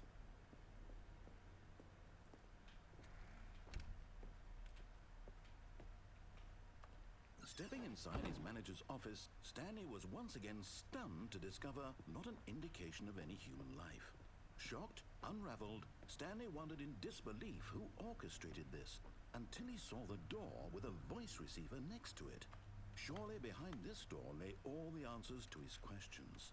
And beyond all probability, he knew the passcode. He had seen it on his boss's computer just last week. Night Shark 115. Was this the code to open the door? Would it still work? There was only one way to find out. Stanley had been trained never to speak up, but now he would draw from within himself the courage to face the unknown. He drew a sharp breath and then spoke the code. Night Shark 115.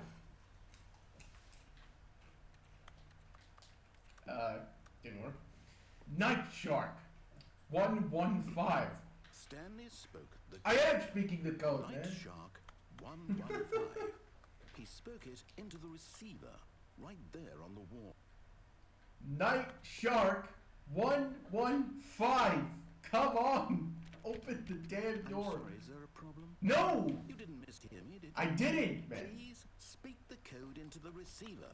Otherwise, we can't get on with the story. This is a crucial step. I'm trying. Night Shark 115. Come on. Okay, fine. Oh, You're not gonna do it. I'm doing You it. know what? Ugh. It's pretty humiliating to bring you this far, only for you to suddenly decide you have better things to do. I asked you for this one single thing, for your respect. The kind of respect Stanley shows for his choices. He knows what it means to take a story seriously. If you didn't want to see what I had to show you, then why did you come here? You had a choice, you know. You could have gone through the door on the right. You could have done whatever the hell you wanted over there. Why did you come this way? Speak. Say something to me. Explain yourself, you coward. You is behave exactly as Stanley would. That means choosing responsibly and always putting the story first. I'm quite sure you'll be up to the task. Just follow my lead and you'll be fine. All right. When Stanley came to a set of 2 open doors, he entered the door on his left. No! Why did you do that? Quickly, hurry back in the other direction. Perhaps we're not too late.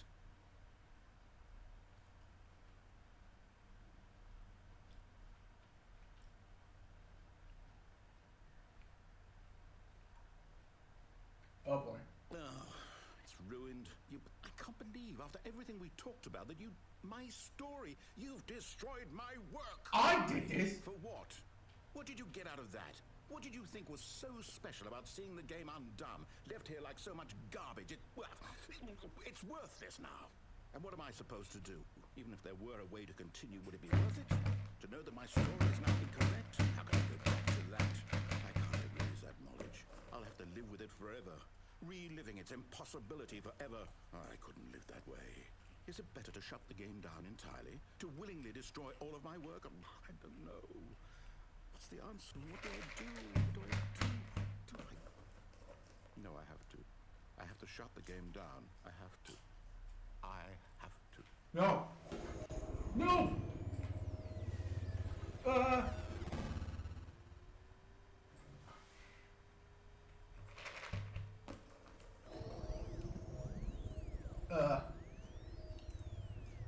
Narrator, hello?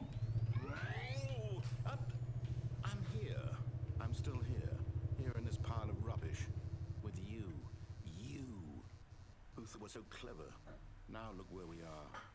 My entire game is destroyed. It was the only thing in the world that was mine, and you've run it into the ground. What, did you think that would be funny? You just had to see? Didn't I impress upon you how important it was to be like Stanley? He actually knows how to do what I tell him to. He understands that if I say to do something, there's a good reason for it. That thought hadn't even occurred to you, had it? That there's a world outside of you? You're a child. Oh, my story. If you'd just gone through the door on the left, you would have seen it. There was a whole underground facility. You would have destroyed it and been victorious. It would have been so perfect. I worked so hard on it. I tried so hard to make... When he came to a set of 2 open doors, he entered the door on his left. It's me! It's me down there, bro. Stanley? Hello? Are you... Is everything okay?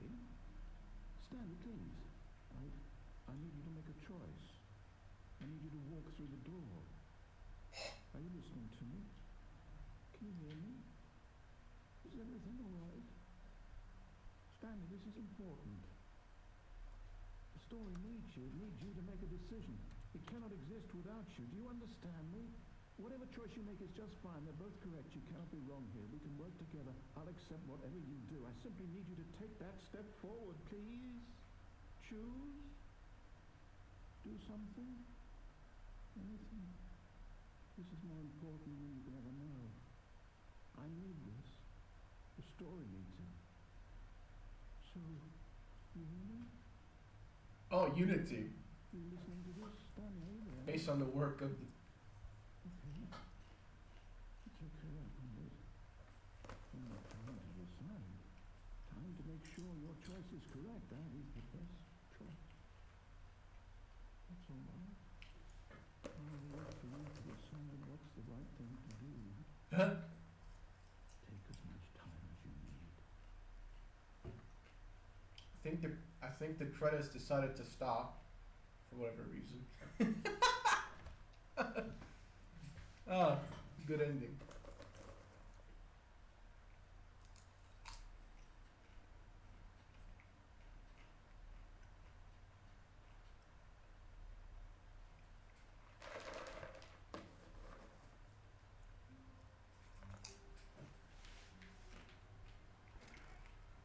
Okay, let's try the... If his co-workers were gone, what could it mean?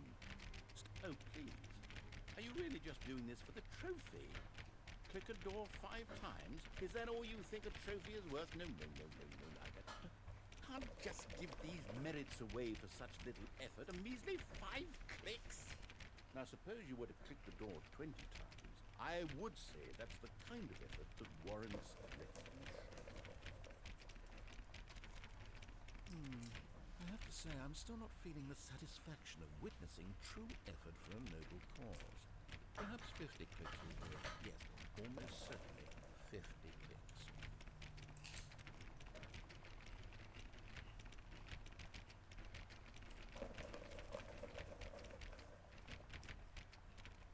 No, no, no, no. I'm still not feeling it. I want this trophy to have meant something. It has to be a true reward for valiant effort. I want to see some hustle, Stanley. I want to see commitment, a willingness to go all the way no matter the cost. Why don't you go put 20 clicks into door number 417? Oh, for fuck's sake, door 416 is not there. No, not yet. I don't want to see the new content yet.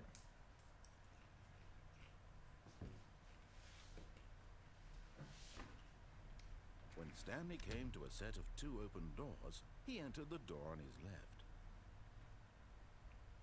This was not the correct way to the meeting room, and Stanley knew it perfectly well. Perhaps he wanted to stop by the employee lounge first, just to admire it. Well, And here it was, the lounge. What a room, Stanley thought to himself. What a room, what a room, what a room. this is what Stanley thought. What a room. What a room. Room. Va-va-voom. What a room. But eager to get back to business, Stanley took the first open door on his left. And so he detoured through the maintenance section, walked straight ahead to the opposite door, and got back on track. Nope. I want to go down here.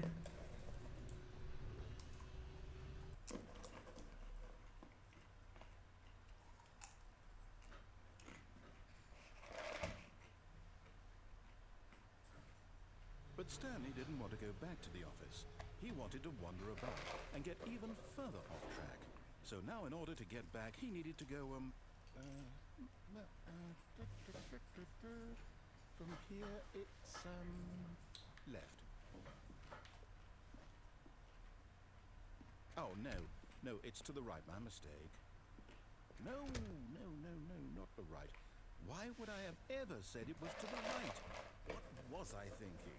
It's clearly... Oh dear, would you hold on for a minute, please?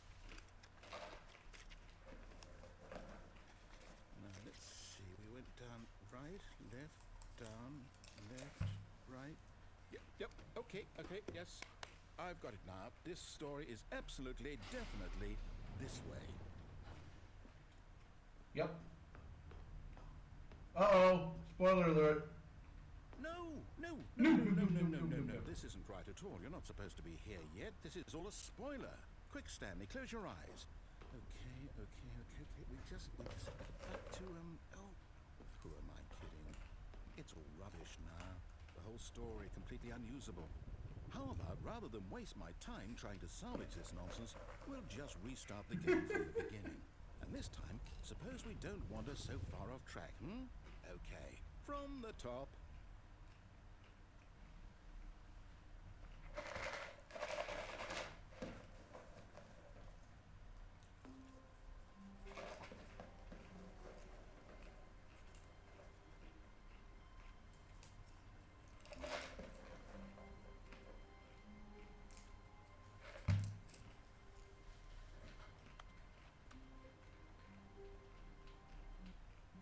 All of his co-workers were gone. What could it mean? Stanley decided to go to the meeting room. Perhaps he had simply missed a memo. Oh, finally! I can do the ending. I can do the new ending now.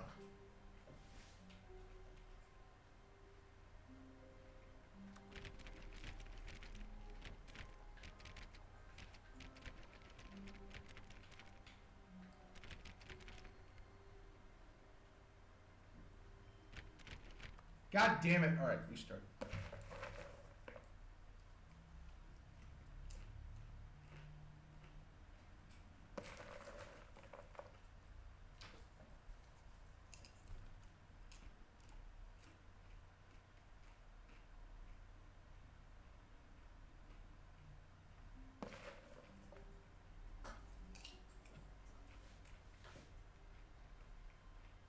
Stanley decided to go to the meeting room to... Oh, please. Are you really just doing this for the trophy? Click a door 5 times? Is that all you think a trophy is worth? No, no, no, no, no. I can't just give these merits away for such little effort. A measly 5 clicks. Now, suppose you were to click the door 20 times. I would say that's the kind of effort that warrants. I have to say, I'm still not feeling the satisfaction of witnessing true effort for a noble cause. Perhaps 50 clicks will do it. Yes, almost certainly.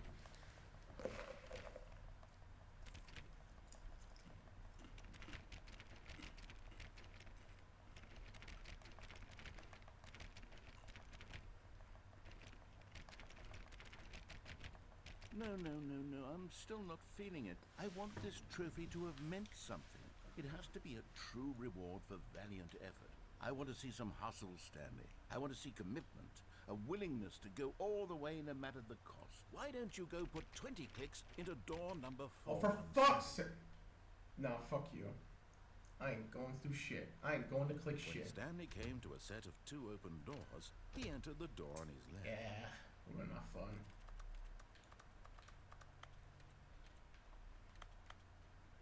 Can't get the employee of the month poster anymore.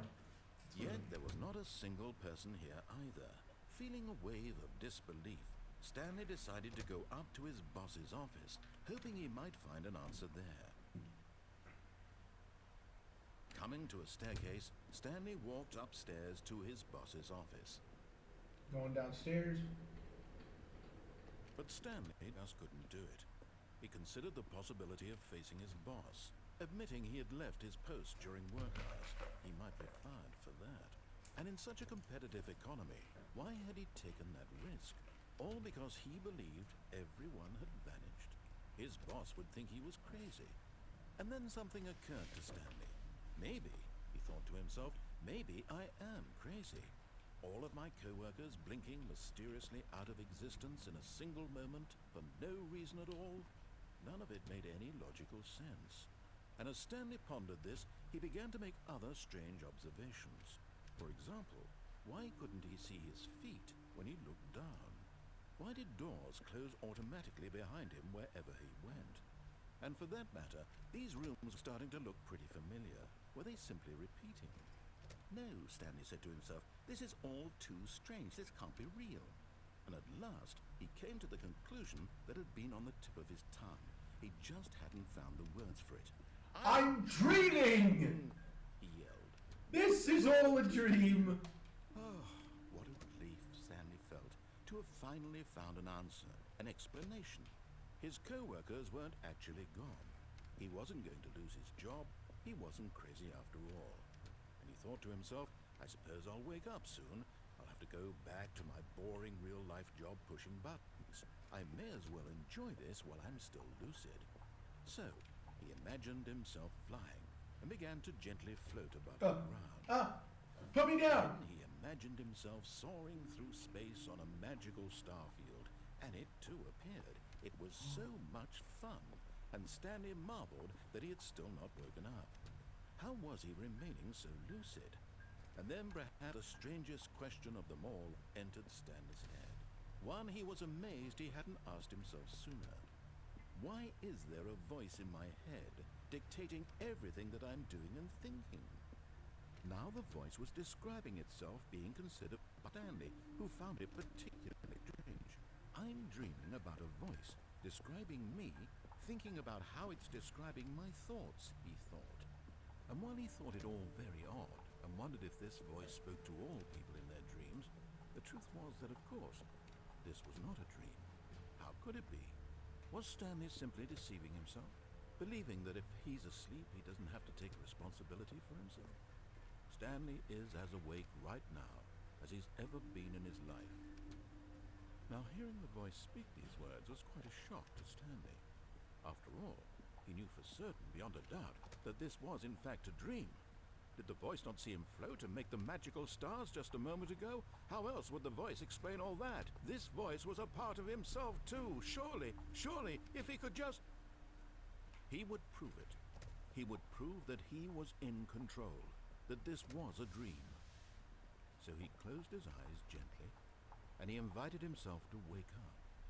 He felt the cool weight of the blanket on his skin, the press of the mattress on his back, the fresh air of the world outside this way. Let me wake up, he thought to himself. I'm through with this dream. I wish it to be over. Let me go back to my job. Let me continue pushing the buttons. Please, it's all I want. I want my apartment, and my wife, and my job. All I want is my life exactly the way it's always been. My life is normal. I am normal. Everything will be fine. I am okay. Huh.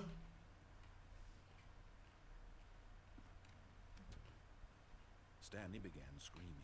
Please, Somebody wake me up. My name is Stanley. I have a boss. I have an office. I'm real. Please, someone tell me I'm real. I must be real. I must be. You would hear my voice. Who am I? Who am I? And Everything went black.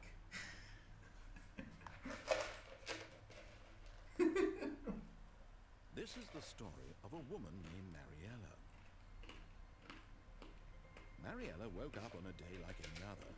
She arose, got dressed, gathered her belongings, and walked to her place of work. But on this particular day, her walk was interrupted by the body of a man who had stumbled through town talking and screaming to himself, and then collapsed dead on the sidewalk. And although she would soon turn to go call for an ambulance, for just a few brief moments, she considered the strange man. He was obviously crazy. This much she knew.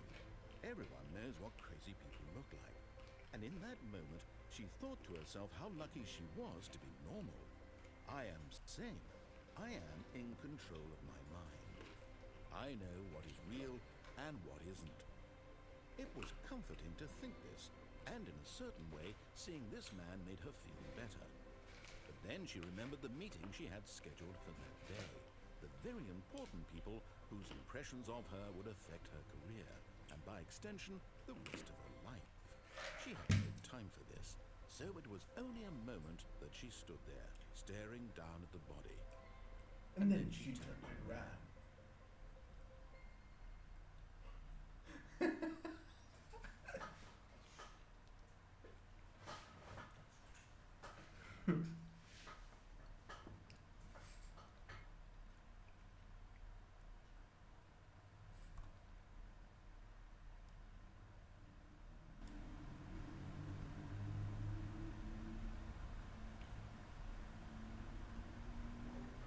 Here we are again. All of his co-workers were gone. What could it be? Are you really just doing this for the trophy? Click a door 5 times? Is that all you think a trophy is worth? No.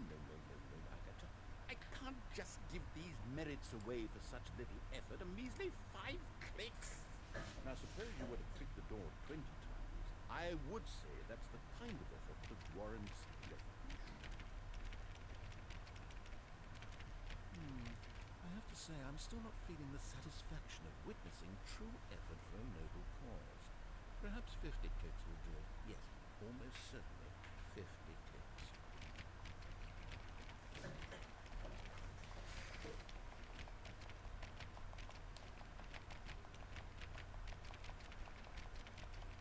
No, I'm still not feeling it. I want this trophy to have meant something. It has to be a true reward for valiant effort. I want to see some hustle, Stanley. I want to see commitment, a willingness to go all the way no matter the cost. Why don't you go to door number 417? Oh, come on! Oh my god, dude.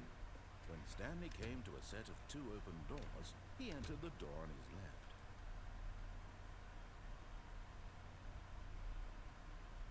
Yet there was not a single person here either. Feeling a wave of disbelief, Stanley decided to go up to his boss's office, hoping he might find Wait, I want to hear the dialogue for this. Stanley stepped into the broom closet, but there was nothing here, so he turned around and got back on track.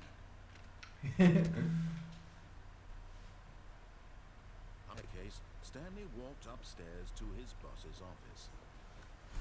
Okay, I think quality is garbage. Again. Give me a moment.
All right.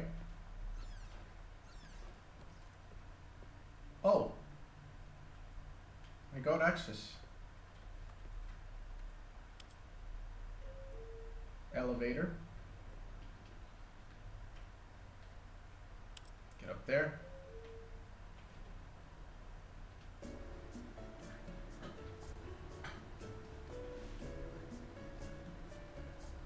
Stanley.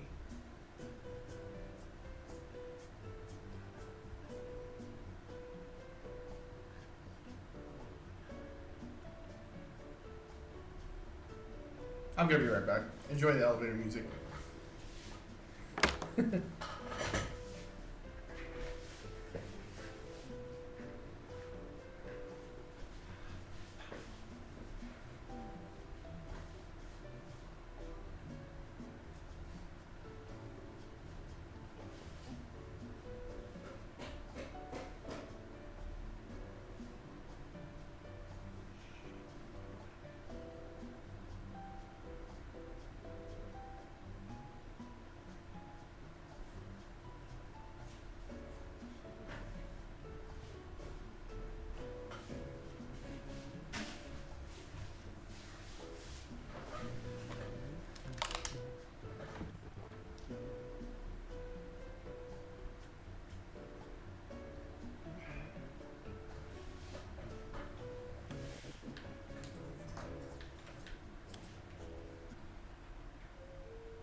a lovely elevator. Okay, escape pod ending. Commence.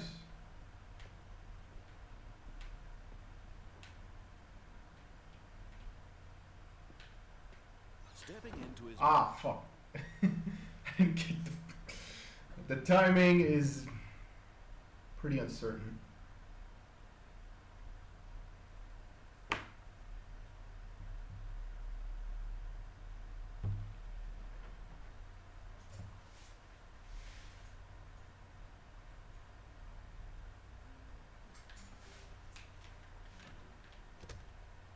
All of his co-workers were gone.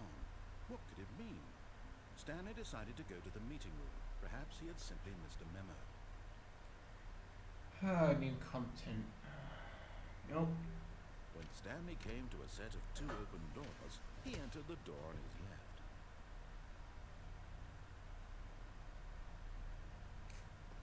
Yet there was not a single person here either. Feeling a wave of disbelief, Stanley decided to go up to his boss's office. Coming to a staircase, Stanley walked upstairs to his boss's office. Okay, here we go. The moment he entered his manager's office, Stanley froze in his tracks. Not a living soul anywhere. Could he really be all alone? This was too much for... I just fucking glitched. What the fuck? I literally glitched. Wow.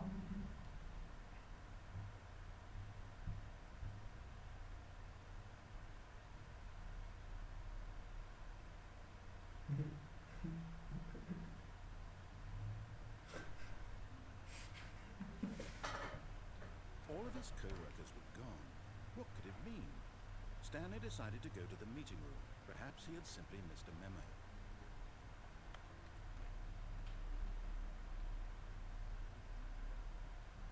When Stanley came to a set of 2 open doors, he entered the door on his left.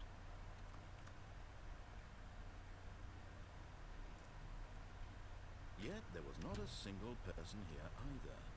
Feeling a wave of disbelief, Stanley decided to go up to his boss's office, hoping he might find him. Coming to a staircase, Stanley walked upstairs to his boss's office.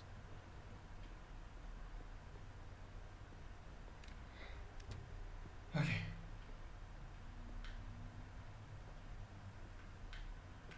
Stepping... Yes!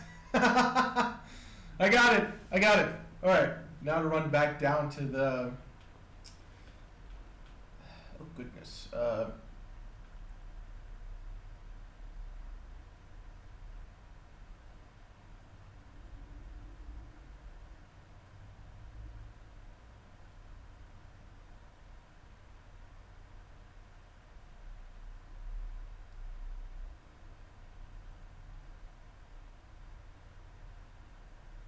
Even the new content door is gone. It's funny. It's this door.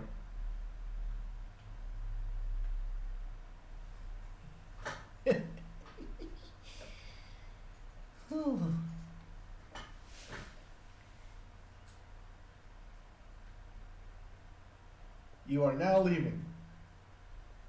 Sure am. Escape bay.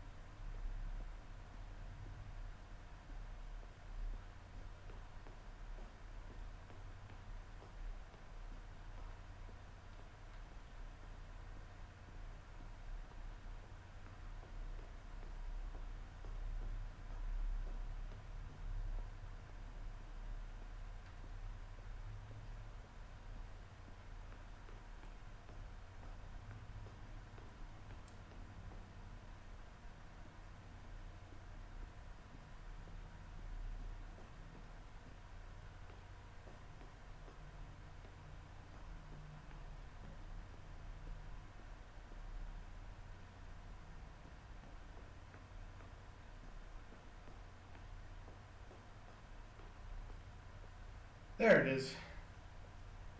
Time to escape.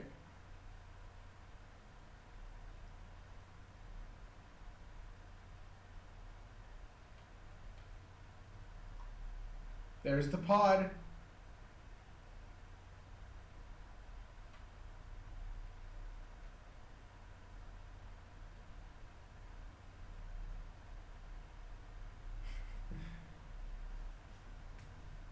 Nothing? Okay.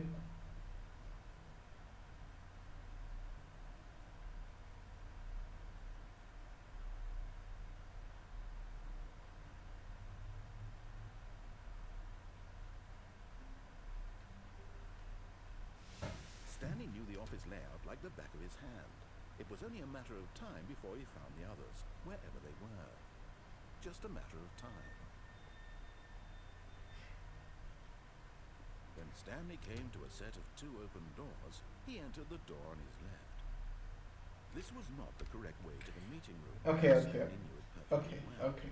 Perhaps I, he would stop by the employee lounge. I guess I was distracted by. It was okay. But eager to get back to business, Stanley took the first open door on his left. Okay. And so he detoured through the maintenance section, walked straight ahead to the opposite door, and got back on track.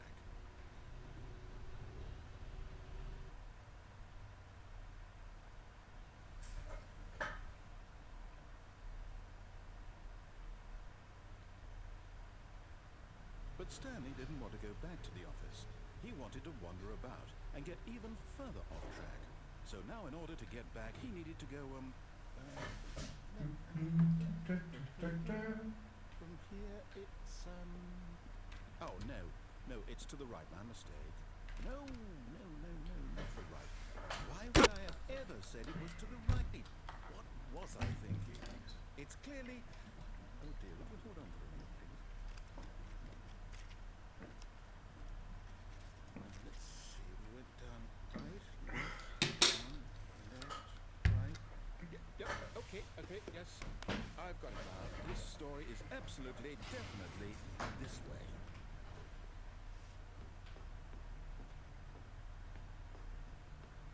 No. This isn't right at all. You're not supposed to be here yet. This is all a spoiler. Quick, Stanley, close your eyes. Okay. We just have to go back to, who am I kidding? It's all rubbish now. The whole story completely unusable. How about, rather than waste my time trying to salvage this nonsense, we'll just restart the game from the beginning. And this time, suppose we don't wander so far off track, Okay, from the top. The memories of this game, man. I remember it so fondly. All of his co-workers were gone.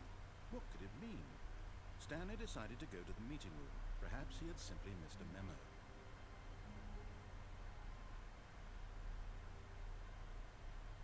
Stanley... Wait, what? No, I restarted. I swear, I definitely restarted the game over, completely fresh. Everything should be... Or did something change? Stanley, did you change anything when we were back in that room with all the monitors? I didn't change anything. The story somewhere, or hold on.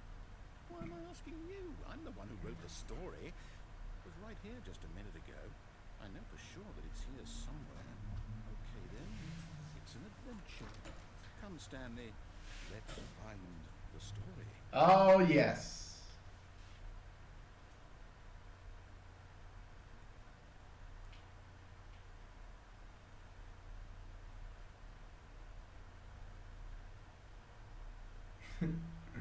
This is so much fun. Looking for the story.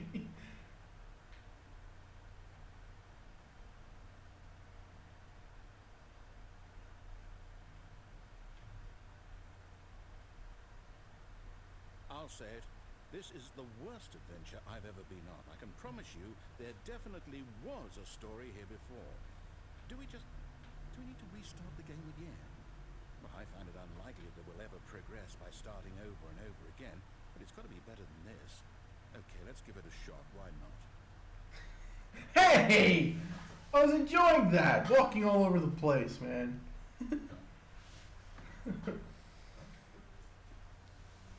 All of His his co-workers were gone. What could it mean? Stanley decided to go to the meeting room. Perhaps he had simply missed a memo.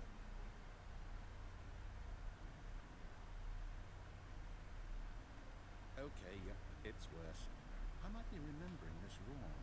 It's possible the story is back where we just came from. Why don't we go back the other direction and see if we missed anything?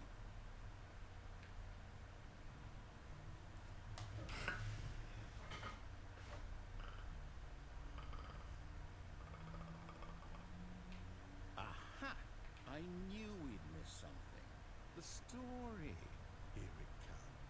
No, wait. Never mind. Not the story. Okay, let's head back the other way and retrace our steps. Now this... Well, I'll be honest. I don't recognize this place at all. Is this the story? I don't think so. I can't quite recall, but I believe my story took place in an office building. Is that correct? Do you remember, Stanley? Well, do you know what? Since I've completely forgotten what we were supposed to be doing, how about this? You win! Congratulations! I know you put in a lot of work, but it really paid off. So, good job. Oh no. I don't feel right about this at all. We both know you didn't put in any actual work for that win. Some people win fair and square, and this was not one of those situations. Okay? I'm getting weirded out by whatever this place is. I don't care what might happen this time. I have to restart. Yep. Yep. You.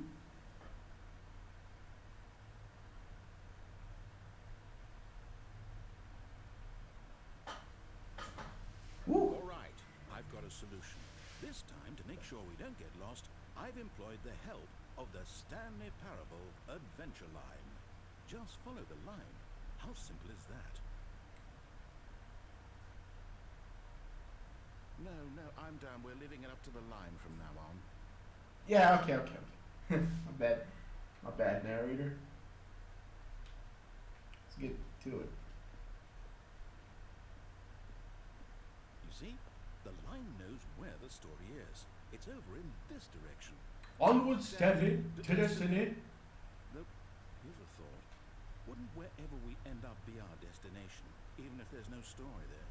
Or to put it another way, is the story of no destination still a story? Simply by the act of moving forward, are we implying a journey such that a destination is inevitably conjured into being via the very manifestation of the nature of life itself? Whoa. Hang on. That got a bit weird back there. Well, I'd like to apologize. Not sure where I was going with all that. You know what? I think what we need right now is a bit of music to Payday 2.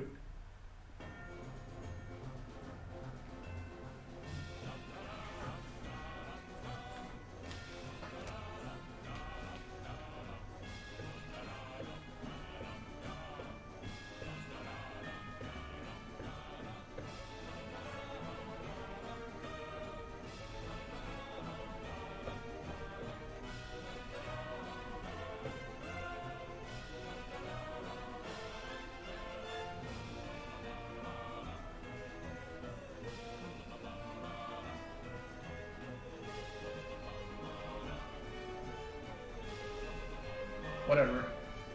Continuing. Wait, cut the music. Go back and look at that fern.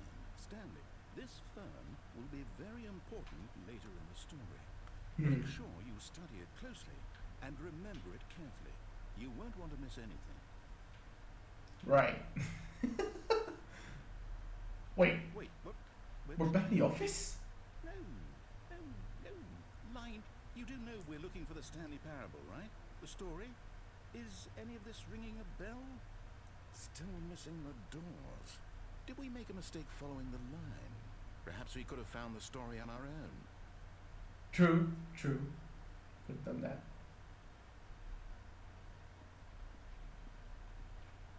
Oh, No! no, not again, Line. How could you have done this to us? Not after we trusted you. After everything We've we've been through. You. Oh, I can't take this anymore. To hell with it. Restart.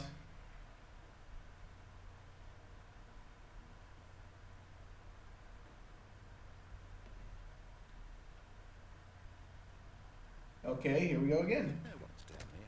I say forget the adventure line. What's it ever done for us? We're intelligent people, right? Why can't we make up our own story? Something exciting, daring, mysterious. Ooh, this all sounds perfectly doable. Why don't we simply start wandering in, well, I don't know, How about this direction? Now, yes, this is exciting. Just me and Stanley forging a new path, a new story. Well, it could be anything. What do you want our story to be? Go wild. Use your imagination. Whatever it might be, Stanley, I'm ready for it. Romance. Romance story. Oh, no, not you. Ah, fuck you, Stanley. line. I'd also like to veto the line from having any role in our awesome new story. No lines or monitor rooms. Just don't acknowledge it. You should be fine. I know, buddy, I know. Don't worry. It goes up there. What the fuck? Choice. Ah, a choice. We get to make a decision. From here, the story is in our control. How important we mustn't squander the opportunity. In fact, I believe I need a minute to think here. Just walk in circles for a minute. Okay, so I know that each door has to lead somewhere, which means that someone... Walking in circles for a minute. That's fun. There must be a reverse door that leads here. And that in turn means that our destination corresponds with the counter-inverted Did reverse door's origin? So starting from the right, let us ask, will taking the white door lead us to where we're going? And since the answer is clearly yes, then by all accounts, the door on the right is the correct one. Another victory for logic. Come, Stanley, our destiny awaits. Huh? What's this? The confusion thing? The confusion ending. You're telling me that's what this is? It's all one giant ending?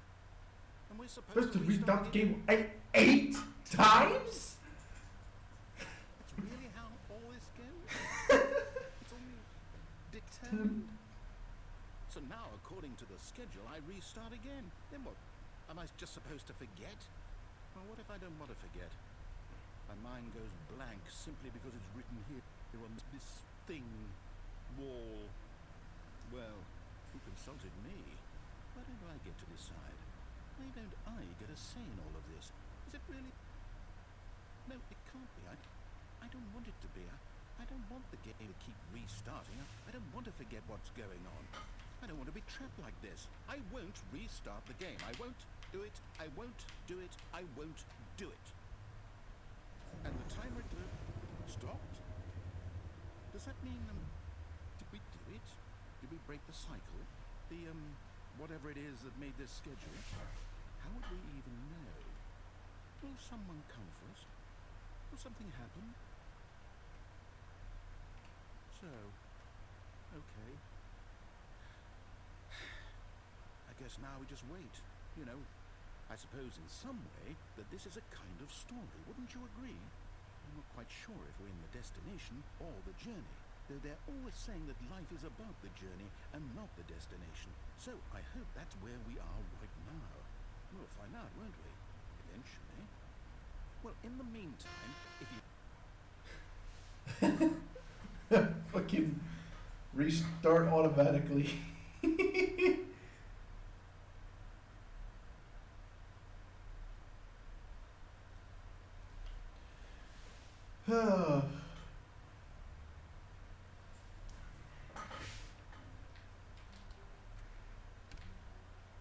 All of his co-workers were gone. What could it mean? Stanley decided to go to the meeting room. Perhaps he had simply missed a memo. This door fucking bugs me, dude. I just want to do the regular endings, then we can do the Stanley new came content, to a set man. of two open doors. He entered the door and he left. God damn, bro. Yet there was not a single person here either. Feeling a wave of disbelief, Stanley decided to go up to his boss's office, hoping he might find an answer there. Oh no, not again. I won't be part of this. I'm not going to encourage you. I'm not going to say anything at all. I'm just going to be patient and wait for you to finish whatever it is you enjoy doing so much in this room. Please take your time. No. I don't want to... Coming to a staircase, Stanley walked upstairs to his boss's office. Okay, so I've done a few endings here. The confusion ending. Not even a single stat. Money in the morning, money in the evening, money for the rest of money! Chris, what is this? You don't even know.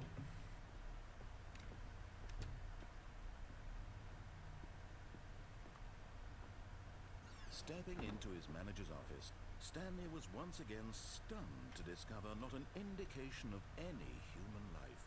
What could it mean, he wondered. Desperate for answers, he began turning the room over looking for clues that might unravel the situation, until at last he discovered a keypad behind his desk. But alas, no code. For this keypad guarded the terrible secret that lay buried below his feet. And so the boss had assigned it a secret PIN number, 2845. But of course, Stanley couldn't possibly have... Oh my god, they just removed the original Half-Life 2 reference. Are you... Wait.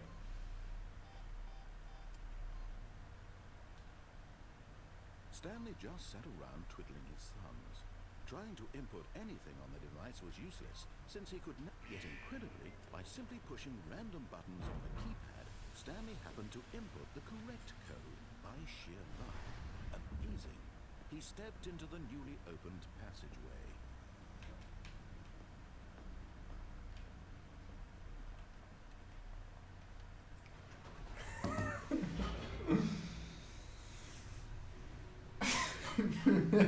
I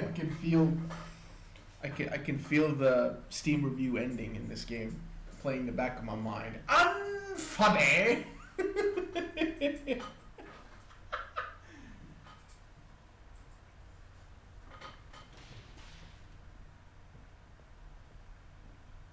Stanley walked straight ahead through the large door that read Mind Control Facility.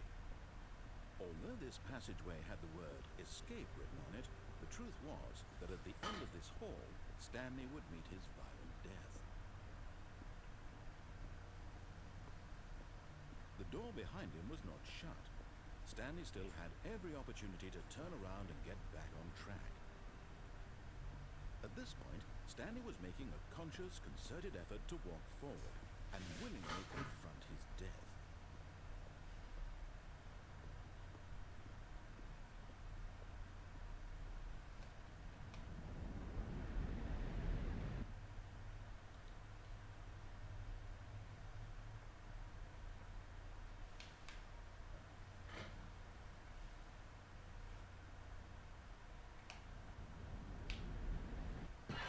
Huh?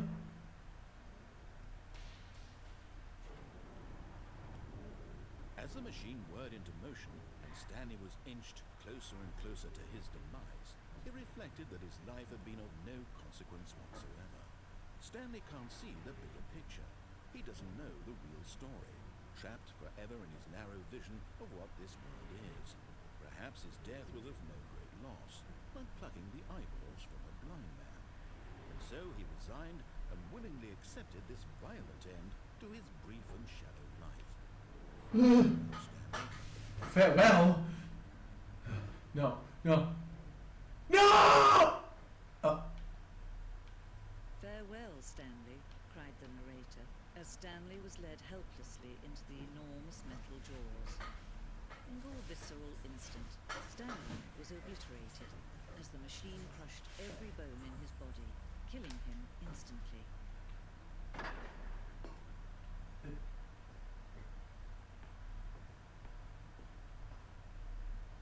And yet it would be just a few minutes before Stanley would restart the game, back in his office, as alive as ever. What exactly did the narrator think he was going to accomplish?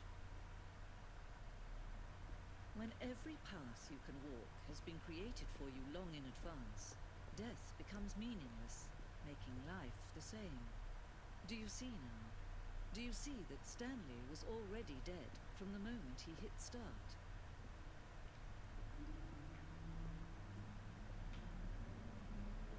This is cool.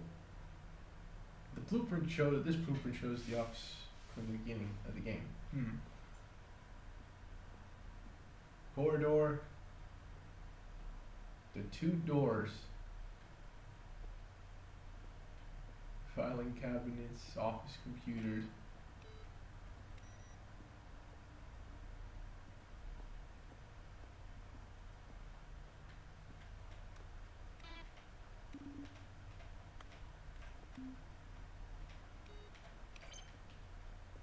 Love these buttons. An early version of the maintenance. Dude!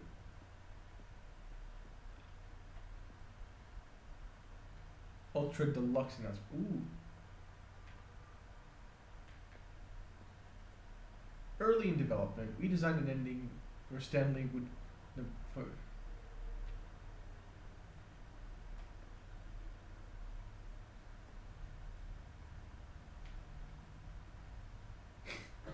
Oh my god, I really wanted to see. I genuinely wanted to see what this would look like.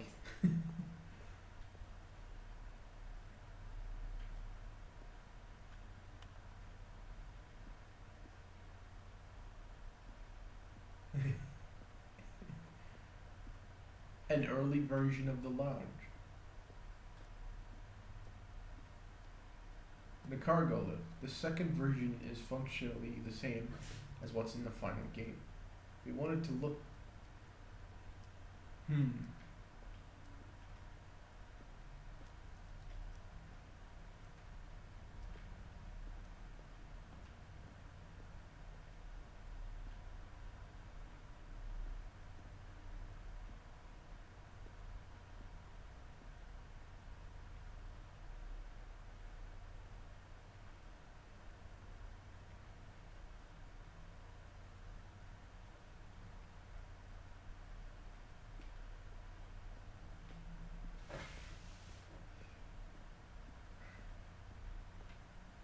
The Zending.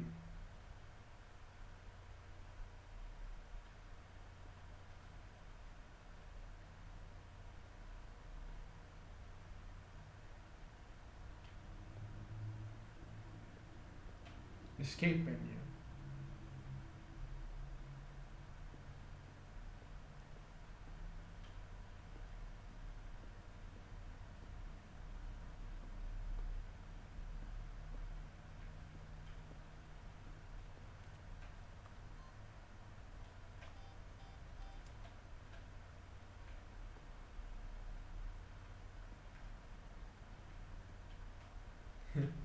This is pretty cool.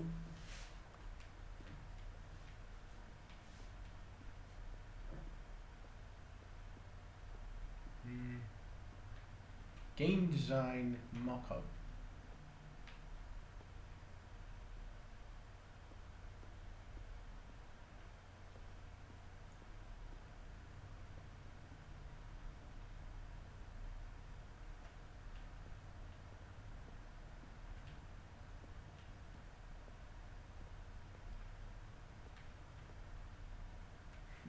I think I like the 2012 version better. You can see what it is.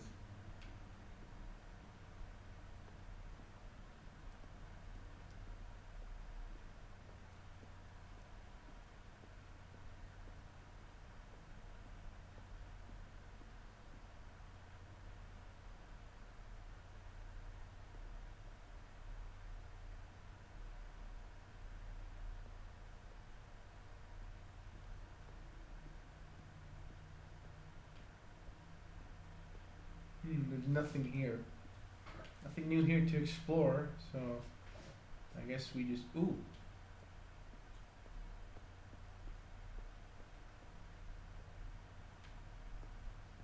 Office clock. Screens from the development of the boss's office. Oh my word.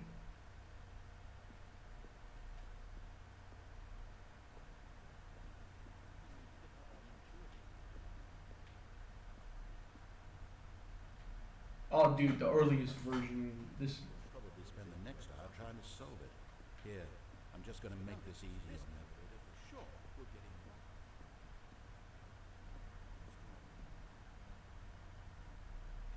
Keep brightening. The voice of the narrator. Recorded dialogue for the entire game, roughly 3 separate times over the 2 years of development. These clips are from early takes that were not used in the final game.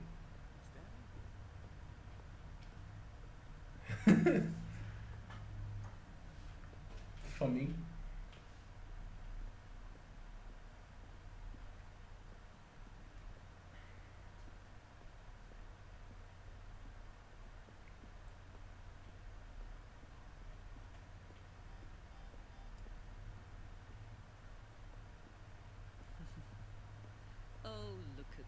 two, how they wish to destroy one another, how they wish to control one another, how they both wish to be free.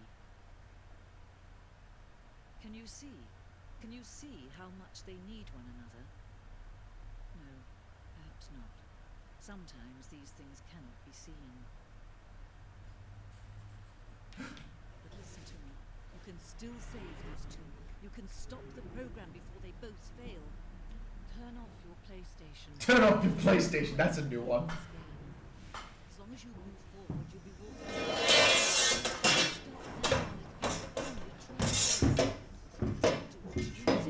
Don't let time choose. Oh shit! Fuck! Too late.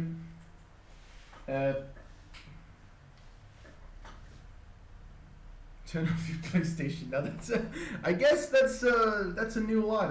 I haven't noticed that. Because in the PC version, it's all like push escape and press quit. There's no other way to beat this game. That's a new line. I have not seen it. I have not heard that line before.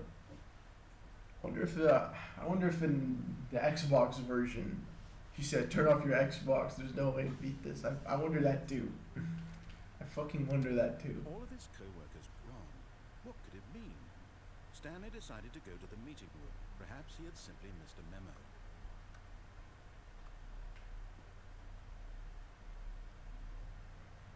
When Stanley came to a set of two open doors, he entered the door. Wait,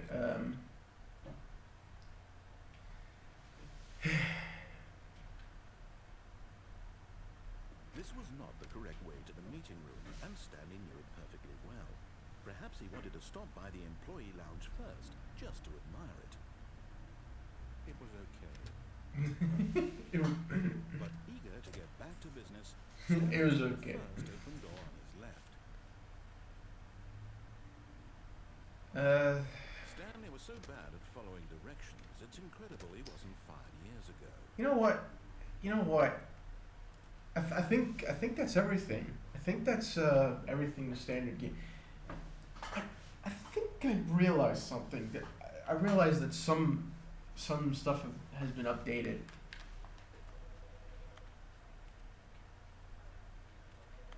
Simplified. Oh, you can simplify the controls. That's... Nah, I like this. I like it like that. Alright. Fuck it. I might as well just say fuck it and check the new content door. Why not? Why the hell not?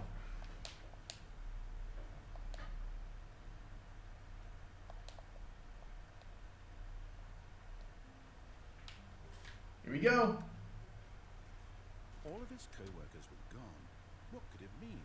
Stanley decided to go to the meeting room. Perhaps he had simply missed a memo. In I go. Oh, new content? What does that mean, new content? Oh, son of a bitch! It's it's right here. 416, right here. For God's sake. Whatever. Let's check out this new content. This is Ultra Deluxe after all, so let's get down to it.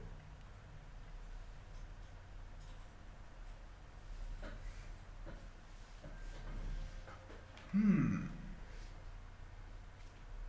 curious now. Hello, and thank you for playing the Stanley Parable Ultra Deluxe. You're welcome. As you may know, the Stanley Parable was a video game released in 2013 on home computers. Okay. After receiving critical and commercial success, it was expanded upon in 2022 with the Stanley Parable Ultra Deluxe, a reimagining of the game for consoles and home computers. The Stanley Parable Ultra Deluxe features exciting new content that broadens and expands the world of the Stanley Parable, delighting audiences the world over. Please, step inside and see what thrilling new adventures await in the Stanley Parable Ultra Deluxe. Oh, well, this sounds delightful. I'm very excited to see the thrilling new Ultra Deluxe Yeah. content. Yeah, you know what? Me too. You know what, narrator? So far, it's an elevator. Nothing special yet, but I'm sure it's just the beginning of a mesmerizing adventure. Oh, it is, man. It is. Let's get down to it. Is it broken? Huh? What's going on here? Should we Oh. be moving somewhere? Oh, there we go. All right, finally, at long last, it's on to the new content. I've never been more ready. Let's do it. Yeah! Let's fucking go, bro. Let's go see the new content. I have to say, initial impressions of Stanley Parable Ultra Deluxe. Not yet. Awfully tedious. It's as if them. Oh, okay. Let's see the content. Yeah. Give me the content, Stanley. Oh, I'll give you content, baby. What the? All right. All right. Let's see. It's the jump circle. What? You can jump? Ain't that surprising?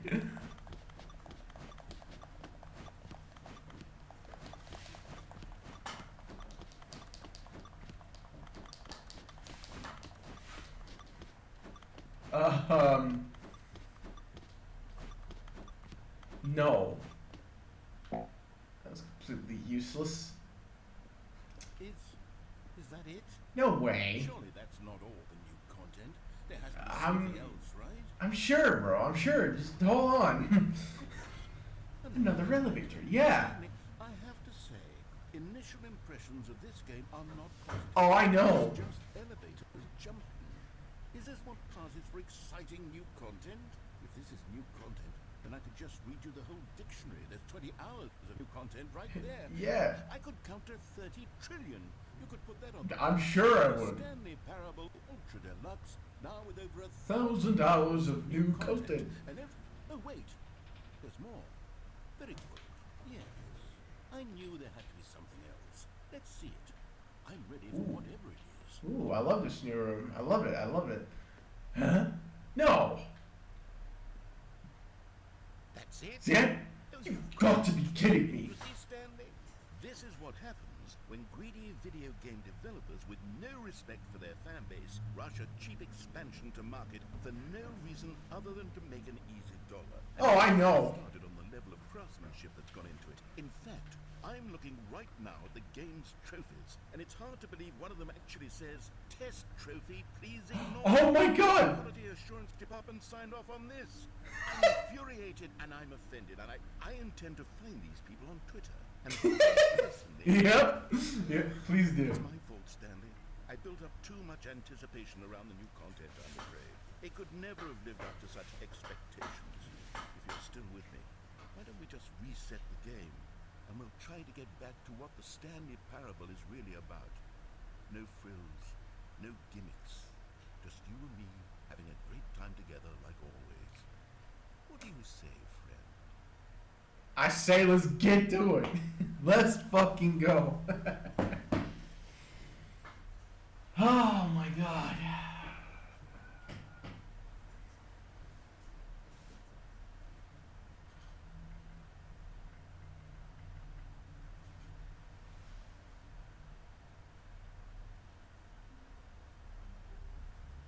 Whoa!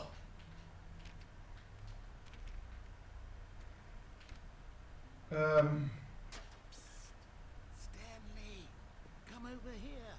In the vent. I want to show you something. Oh, you don't want to see the cool surprise I made for you? Well, fine. You're a dork anyway, so... Hey! I was fucking kidding, bro. I was kidding, Mr. Narrator. I was... Never mind. You're not a dork. Exactly. That's what I thought. Now let's see whatever the fuck you got, buddy. Yeah, I feel like going through the new content ending one more time. I suppose I have to, like, reset everything in order to... Alright. Okay. Huh? What? Okay, you remember how cheap and unsatisfying the new Ultra Deluxe content turned out to be? Well, it got me thinking about the past and how much better the Stanley Parable used to be. So I made something special and tucked it away here where the game's developers won't find it. Just our little secret. Take a look. I call it the Memory Zone. It's where I've been storing all my favorite memories so I can relive the peak experiences of my life whenever I want. Memory zone. Experiences like the launch of the Stanley Parable on PC. You see, Stanley, doesn't the Memory Zone remind you of how wonderful Stanley Parable was before it was sullied with a cheap PlayStation port? Cheap. In October of 2013, when the game originally launched.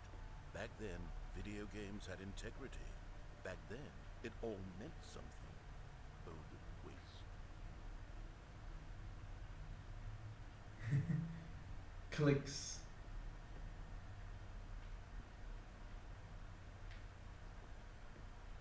The demonstration, unachievable. It's impossible to get this achievement.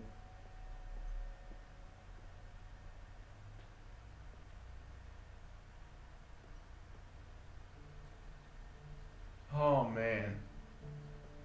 And over here is where I keep reviews of the Stanley Parable. Like this stunning triumph of games journalism. 10 out of 10 from Destructoid.com. James Stephanie Sterling writes, and I quote, "Where so many games that aspire to be more than games end up less than any form of art, Stanley Parable strives and then succeeds to be every game ever." Did you hear that, Stanley? Every game ever created. That's how grand and all-encompassing the original Stanley Parable was. It was literally every game ever created. It was Skyrim, it was Persona 3, it was all of them, and now it's nothing. It's no games at all. It isn't even the Stanley Parable anymore. It's just a husk now. A lifeless husk with an hour of new elevator content. Yeah. Get what you mean. Ooh, what's down here? Maintenance? Never mind.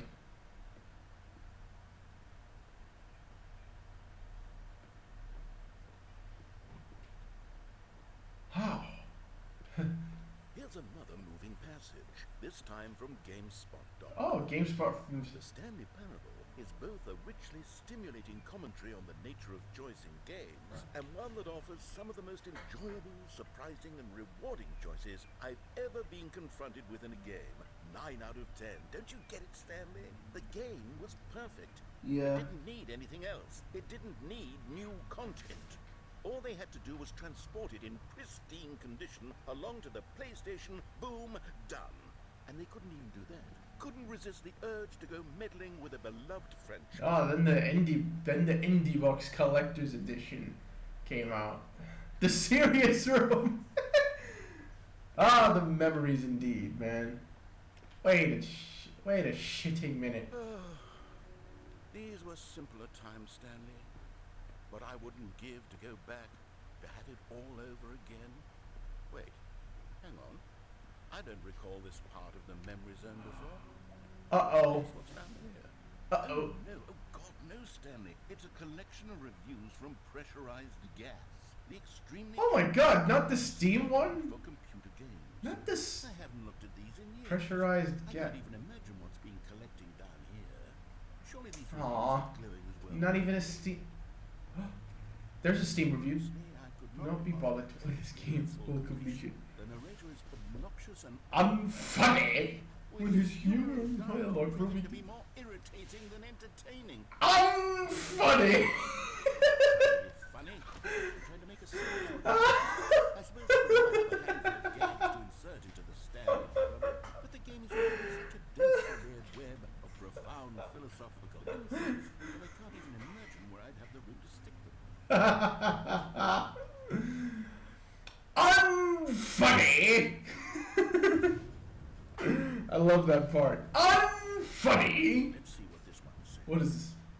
While the idea for the game is good, for someone who prefers non-linear games, this preachiness gets annoying fast. Preachy?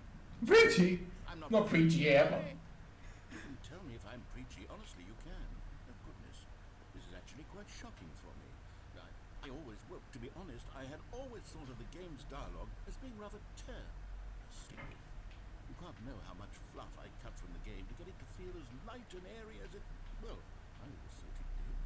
But maybe it wasn't. Dear, what an awful memory to have to hold on to. These black marks are my otherwise unimpeachable track record. I feel like a failure. Like I let these people down. Ah, don't listen to him, narrator. Stanley Parable isn't quite as sterling as Oh, don't even listen to those. What's this one got to say? You constantly have to stop doing anything so the narrator can catch up with his long-winded explanations of what's happening. I wish there was a skip button. A skip button? Well, yes. Yes, I think we can do that. Yeah! If I'm truly too preachy, then maybe letting you skip ahead for just a moment, surely it couldn't hurt. Yeah. Not if it means we can strike these negative reviews from the record. Only positive reviews of the Stanley Parable. That's my motto today, and it's always been my motto. I'd do anything for the customer, Stanley. Yes, a skip button we shall have. Yeah, I'm sure. And here it is. Go ahead and give it a shot. I'll pop you forward in time so that the second my incessant droning starts to bore you, with just the push of a button, you'll have zipped right past it. What the players have been asking for, and I'm very proud to have delivered. Oh, you're back, you see. You were only frozen in time for a few minutes, but it was plenty of time for me to deliver a long, rambling monologue full of unnecessary verbal flourishes and lengthy ruminations. Yeah. Well, there, sport. You really did catch me rambling on a bit, didn't you? But that's the power of the button. The minute I start to go off on a thoughtless display of self-absorption... Okay, welcome back, Stanley. Now, I should say that the amount of time the button has been skipping through is becoming longer and longer. That last one was, well, I want to say maybe 30, 45 minutes? It's not unendurable by any means, but it's, well, there's really only so much I can ramble on to myself about. Stanley, please don't push the button again. It's been 12 hours. You've just been frozen there. I don't know why the skips are getting longer, but they're really, truly getting longer, and my God, there's no way out of the room. Oh, Stanley, you're back. You're back. Oh, my goodness. I have someone to talk to again. Stanley, I think it's been a week. Or 2 weeks.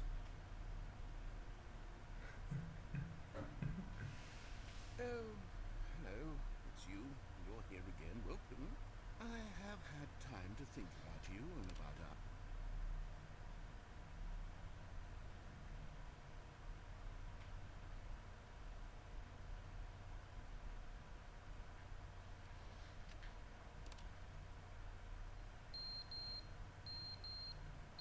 I think your alarm is ringing, Mr. Narrator.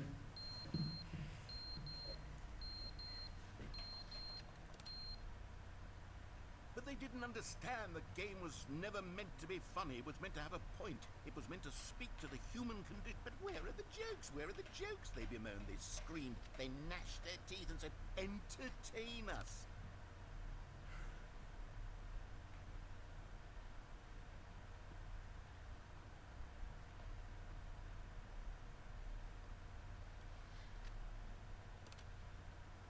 The end is never the end, is never the end, is never the end, is never the end, is never the end, is never the end, is never the end, is never the end, is never the end, is never the...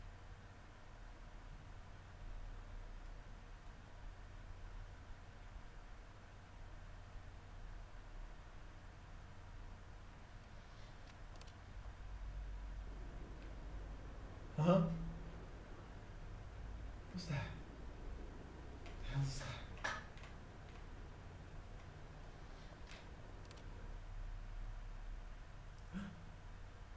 What? Light? A light has been engulfed.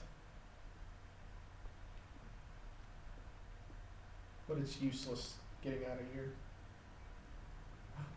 Nature! Yeah! Nature! Push the button again. Oh god.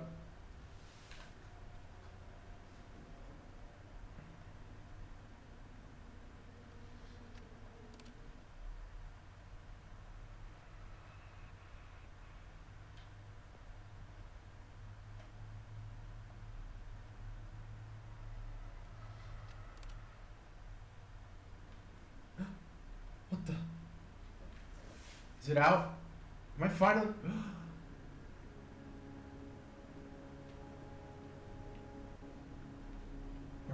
Sand. Finally! Finally, I get to walk on sand for the first time.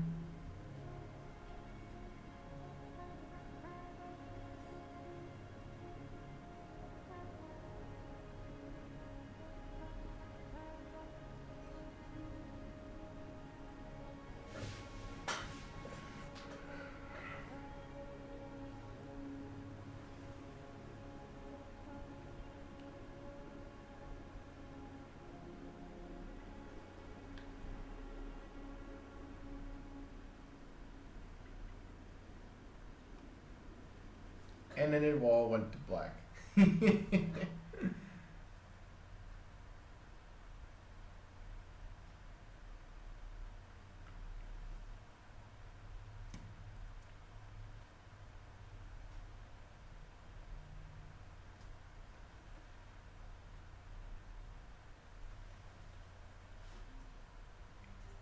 Paperwork. All of his co-workers were gone. What could it mean? Stanley decided to go to the meeting room. Perhaps he had simply missed a memo. Oh my, the new content. Oh good, you noticed my sign. Yes, I have something very exciting to show you. I have a feeling that the new content ending is going to be something. Possibly something to I don't know.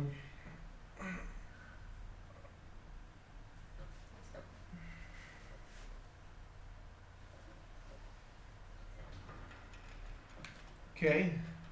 Skip the introduction.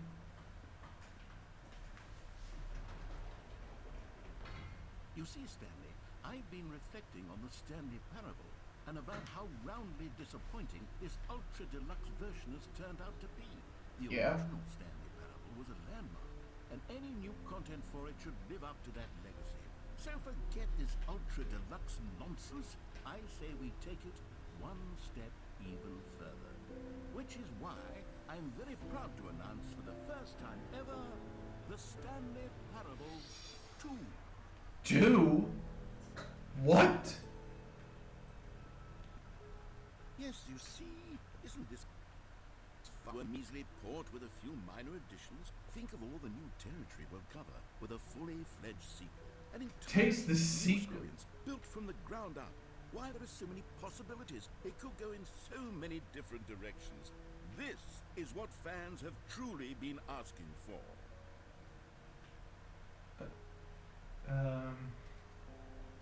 Calling it the Stanley Parable 2 is just so much catchier than Ultra Deluxe, don't you think? Ultra Deluxe? What does it even mean? Ooh, now that's an artistic statement right there. It's future-oriented. It screams progress and innovation and long-term franchising potential.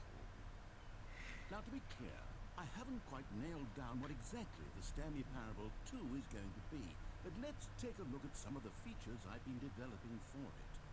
I figure that if I can loosely organize a handful of interesting concepts, that surely the game will sort of naturally spring up around them. It'll all work itself out. Game development is much more of a fuzzy magic than anything scientific or logical, really. Here we are. Go on, try out some of the new features. Yes! I get to hear my own name in the game. Let's go! For the Stanley Parable 2, I asked myself, what do players really want? And of course, the first and most obvious answer is that they want to be individually recognized and validated as people. So with that in mind, my first addition to the game is this button which speaks the name of the person playing the game. Isn't that wonderful? Oh! Jim. Sorry, I should have clarified. Right now, the button only says the name Jim. But of course, in the final game, this button will say your name, whatever name that is. Here, let's have you role-play as Jim to really simulate the full experience of this feature. Just okay. I promise you'll love it. Alright. Okay, here we go. Let's take a deep breath, clear your mind, forget whoever you are, and simply become a person named Jim. I want you to imagine yourself living as Jim, sleeping and waking as Jim, falling in love and being heartbroken as Jim, seizing all of the world's possibilities as Jim, and as Jim watching your dreams crumble into dust. Do you feel it deeply? Are you really, truly Jim right now? If so, then please step forward and press the button. Yes! You see! What a thrill! What a rush! Taboo! The button described you. Do it again. Do it again. Jim. Ooh. It hits even harder the second time. If this were the only new feature in the Stanley Parable 2, it would still be worth the money. Let's take a break from the Jim button. I'm too emotionally drained from all of this personal validation. Wait, what happens if I... Whoa there, cowboy. Sometimes a person can be too much Jim. I'm putting the Jim button away. Otherwise, soon you're going to lose all sense. I just did now. Oh, you did. Fine. I guess I'll check out the other new features. You dick. Alright. Whatever. I suppose I could allow only people named Jim to play the Stanley Parable 2. That would actually save me the work of finishing this feature. An epilogue would be fun, wouldn't it? Yes, it would go at the end of the, well, we'll figure that out later.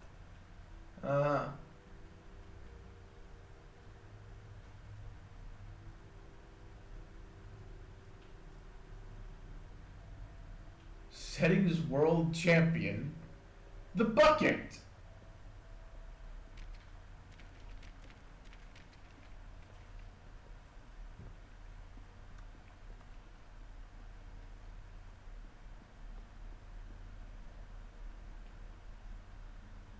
You know what? Let's bring the jump circle back for Stanley Parable 2 as well. It's... Oh, wait. You already spent all your jumps the first time we saw the jump circle? Oh well. I suppose it can just be a nice decorative piece then. Yeah.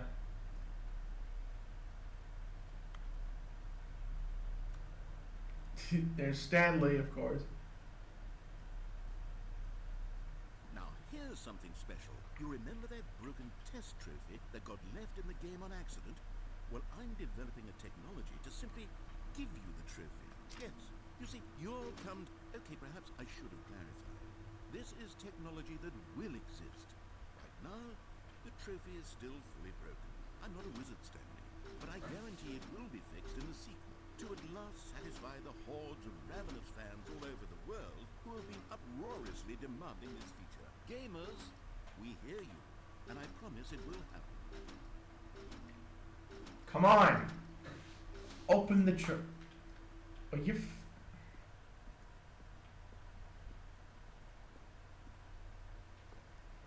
Fine, I guess. That's something we'll have to wait. What else? What other exhibits haven't we seen yet? Okay, I'll be honest, I haven't yet decided on this one.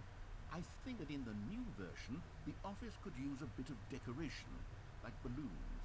But I'm undecided on Get Well Someday and Happy 12th Birthday. Which would you go with? Get well someday, I guess. Oh.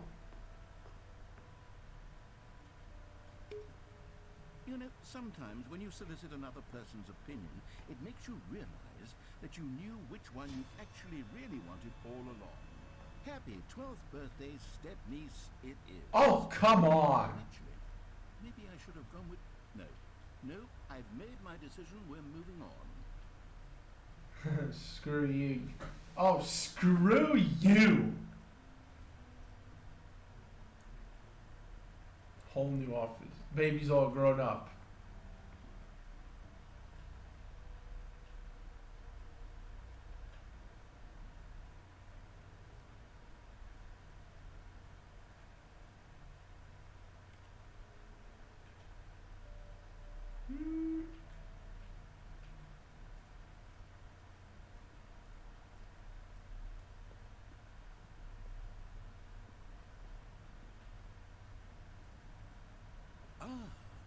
collectibles. Now it's a real video game. In the Stanley Parable 2, you'll run around gathering up these miniature Stanley figurines. And what's truly innovative is that there will be no reward for collecting all of them. I don't want to stifle the intrinsic joy of watching a number go up. You simply collect all of them, and then you move the hell on with your unremarkable life. Ha! Okay.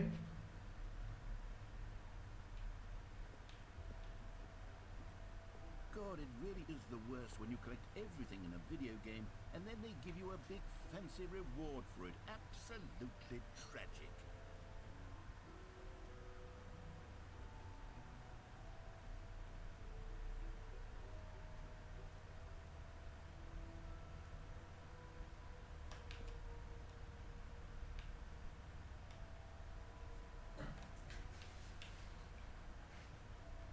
Stanley, here's an idea that I'm truly fond of. It's never been done before in a video game. This is in fact a hole that you can fall down forever. That's right. Infinite falling. You can fall until the end of time if you like. A stunning leap forward for video games as a medium. You see, isn't it wonderful? One of my more ingenious concoctions, if I do say so. Now then, since you've gotten to see the infinite hole, you can press the teleport button to pop back up to the top, and we can continue onward. Great! I'm very excited to show you even more of my ideas for the sequel. Okay, and I guess we're back in the hole now. Did you really need to see it again? I don't know what else there is to say, Stanley. It's an infinite hole. It's exactly what you're doing right now, but forever. There really are so many other fascinating exhibits that I've prepared for you. I really spent quite a lot of time on all this, and I would very much like to show you some more of them. How about we go ahead and press that teleport button again, so we can get back to what's really important about... Oh, goodness. Well, this is rather embarrassing, Stanley. What the hell? To be honest with you, I truly did not believe that anyone would actually stay in the hole long enough to hit the bottom. Yes, I know, I told you the hole was infinite, but come on. Who actually wants to fall forever? The hole was plenty deep. It was more than deep enough, in my opinion. Maybe it's you who likes falling too much. Maybe you're the problem. Oh, I'm the problem? Things got a little heated there. I think we both said some things we didn't mean. Why don't we just put all this behind us and agree to just call the hole mostly infinite? If that works for you, then go ahead and press the teleport button to warp up to the top of the hole and we can move on. I'll just be up here when you're ready.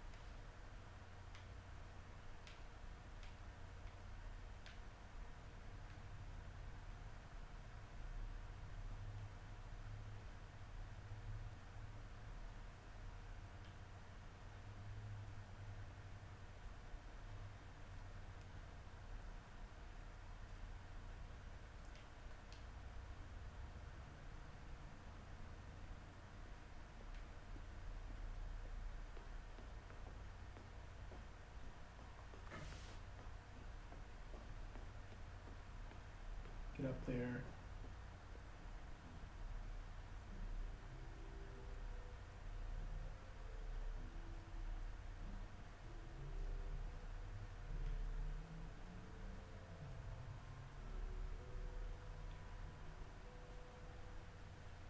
I think I've seen everything so far.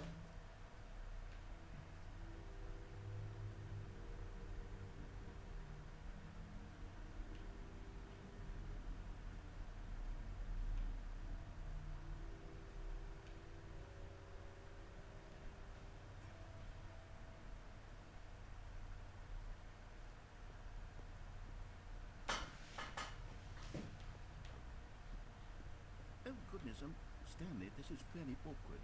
I hate to do this, but before you leave, you really should go to the bucket exhibit. You see, there's a surprise I was going to spring on you later, and it involves the bucket. And I really do hate to break the illusion, but it's important that you go see the bucket, okay? All right, I'll get out of your hair now. Oh, I guess we forgot. I guess we forgot the bucket then.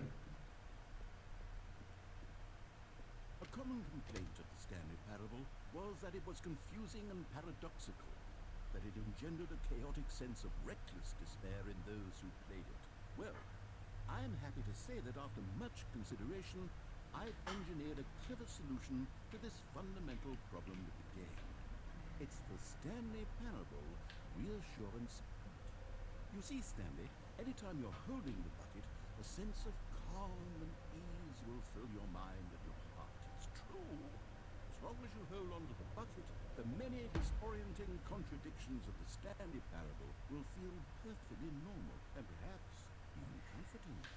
You may even come to long for the gentle embrace of jarring cognitive dissonance while the bucket is in your arms. And to be honest, it's a much more convenient solution for me than actually redesigning the game to be less uncomfortable. Can you imagine what a pain in the ass that is? The bucket. Perfect. The way you fucking said it, the way you said ass. What the fuck is? Feel it? Oh. The glow of comfort, even in the face of crushing despair, must already be sweeping through your body. And in fact, can I say that I believe the bucket lends you an air of charisma as well?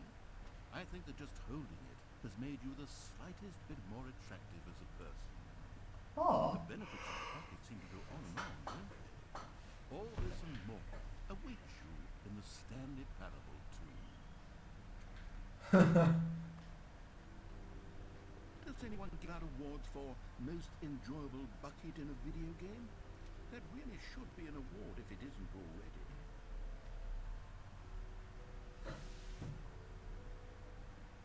So full of yourself.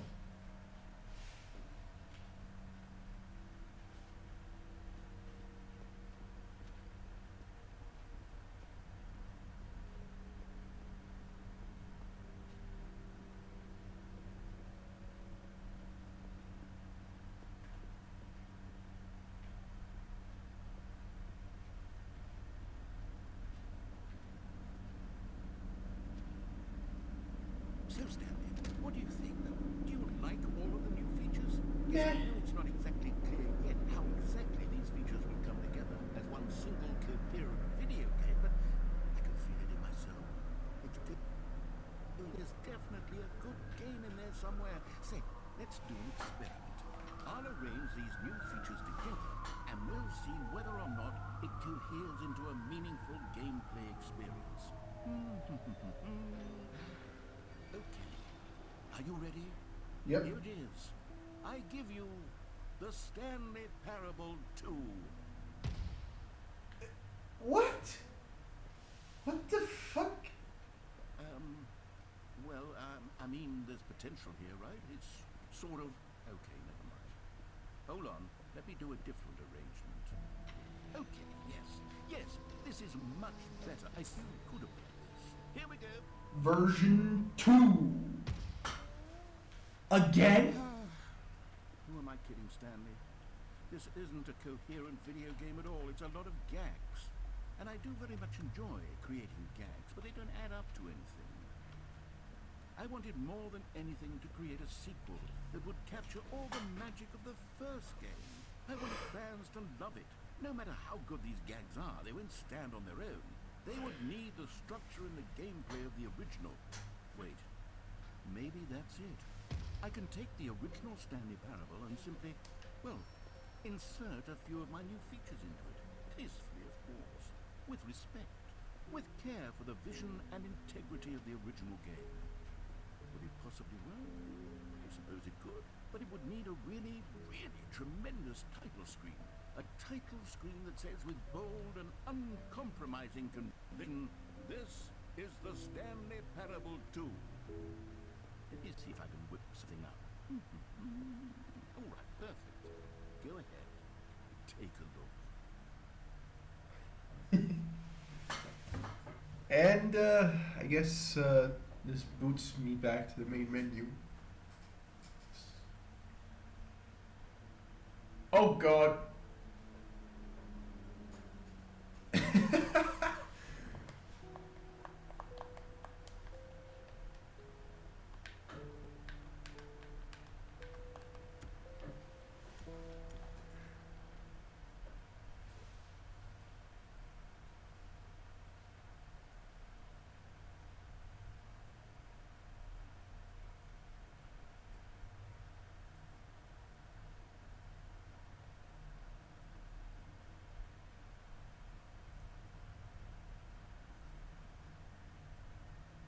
This is the story of a man named Stanley.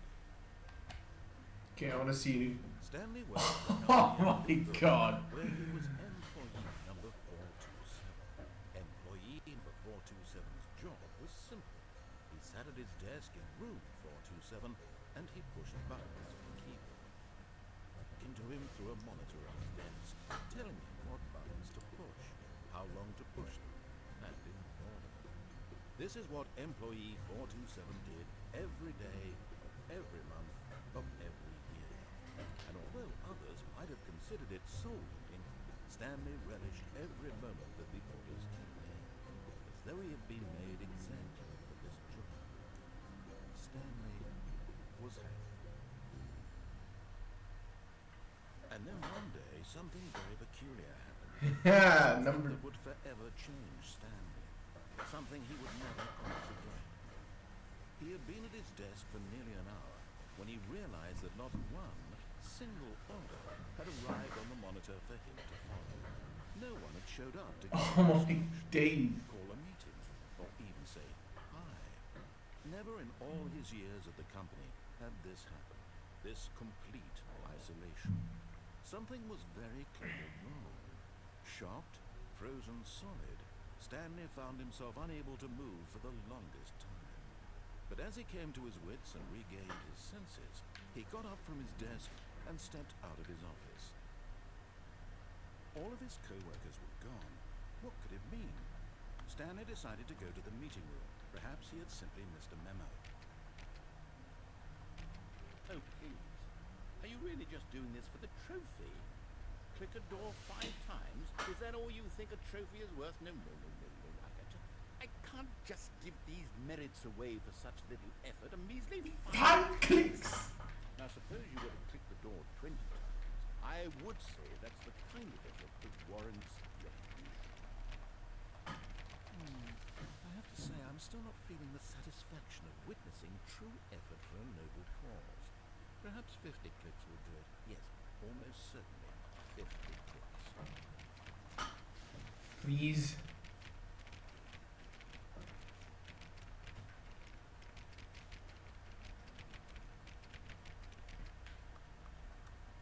No, I'm still not feeling it. I want this trophy to have meant something. It has to be a The sequel is now paused. no reward for valiant effort. I want to see some hustle, Stanley. I want to see commitment, a willingness to go all the way no matter the cost. Why don't you go put 20 clicks into door number 417? Stanley felt the bucket calling to him, begging him to pick it up. Why was he not doing it?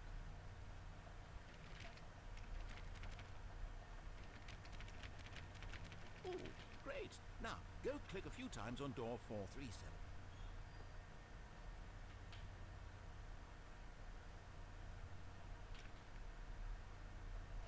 Excellent. I think we're getting somewhere. Now, door 415.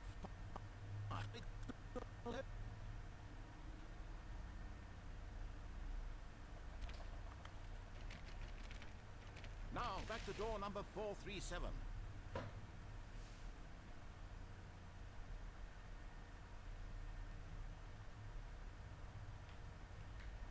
Let's see. How about you click on, well, I don't know, the copy machine. All right, back to room 417. I'm really feeling it now. I think we're getting somewhere. Okay, now go climb on employee 419's desk. Yes, this is great. You're putting it all on the line, Stanley. I like that. All right, let's keep it up. Go give me a few clicks on door 416. Oh yeah, wait a minute. Fuck. We've almost got it. Now the copy machine, do that one again. He's fucking hyped as shit. He is hyped as fucking shit. Finish it off, Stanley. 5 One. clicks on door 430. Yes! We did it! Oh, wow. Woo! Click on door. You earned it, Stanley. Nothing could hold you back. Yes, I'm very proud of how far we've come today. Stanley picked up the bucket. Stanley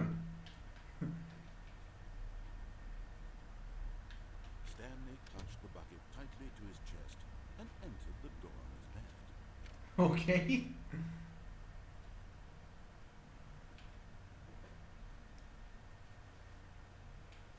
Still no one was here.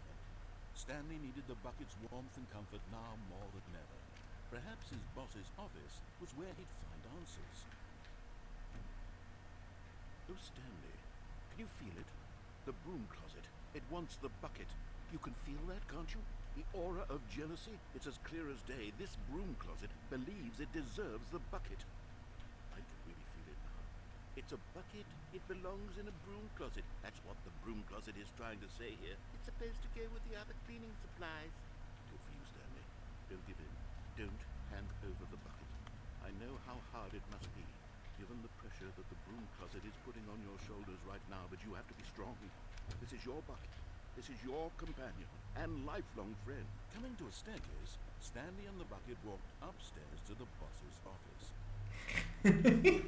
This is fucking silly. Stepping into his manager's office, Stanley was once again stunned to discover not an indication of any human life. Crushed by the weight of this revelation, Stanley may have broken down into an emotional dumpster fire, if not for the soothing presence of the bucket. Even now, in his darkest of hours, did the bucket's warmth and guiding light pierce the dark clouds of confusion and chaos. It would be with him, always.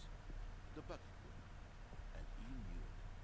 The two of them were inseparable. At this point, Stanley absorbed in the tender spiritual connection he shared with the bucket that he didn't notice the keypad behind the boss's desk. Nor in his bliss of simply being near the bucket did he have any notion that the PIN number for the keypad was 2845. But Stanley guessed the correct code by sheer code. Was it that the bucket knew all along? Was the bucket guiding him? Yes, this is certainly the most logical explanation. We found one of them. One of the miniature Stanley figurines. Remember, no reward for collecting all of these, only the intrinsic pleasure of a job well done. You can't buy that sort of Stanley. God knows I tried. So, I implore you to savor each and every moment you come across one of these beautiful figurines.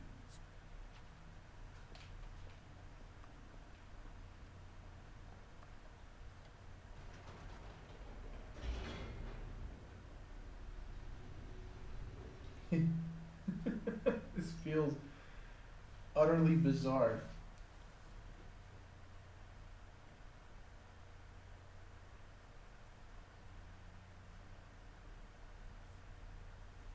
The elevator raced downward, plummeting towards an unknown fate.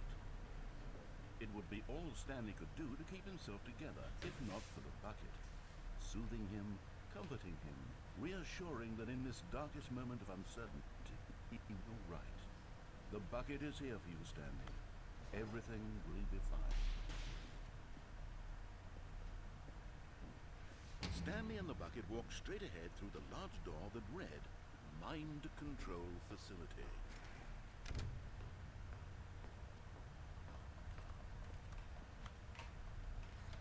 The lights rose on an enormous room packed with television screens. What horrible secret did this place hold? Stanley and the bucket both wondered to themselves.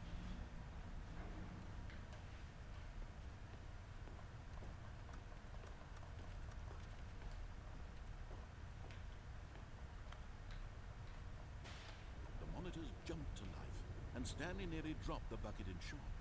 Everyone in the office was being videotaped, monitored like guinea pigs.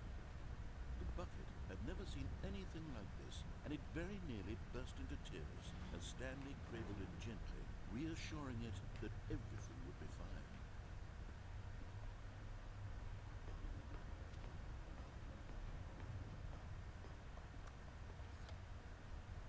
Was the bucket under the mind control facility's influence as well? Had the bucket been told to do things it didn't wish to do? What kinds of things does a bucket want to do or not want to do in the first place? These questions raced furiously in Stanley's fickle mind. No! He screamed into the bucket. He couldn't accept accept it. His own life in someone else's control? Never! He squeezed the bucket tighter. His one friend in the entire world. At this point, he could trust no one except for the bucket.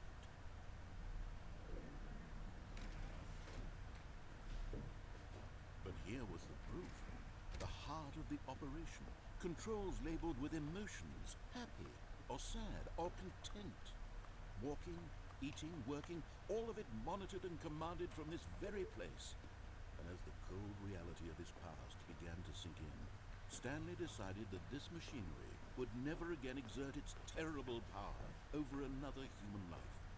For he and the bucket would dismantle the controls for good. Two best friends, Stanley and the bucket, up against the world. They high-fived in a really cool way, and the bucket made a sassy comment about taking down the system.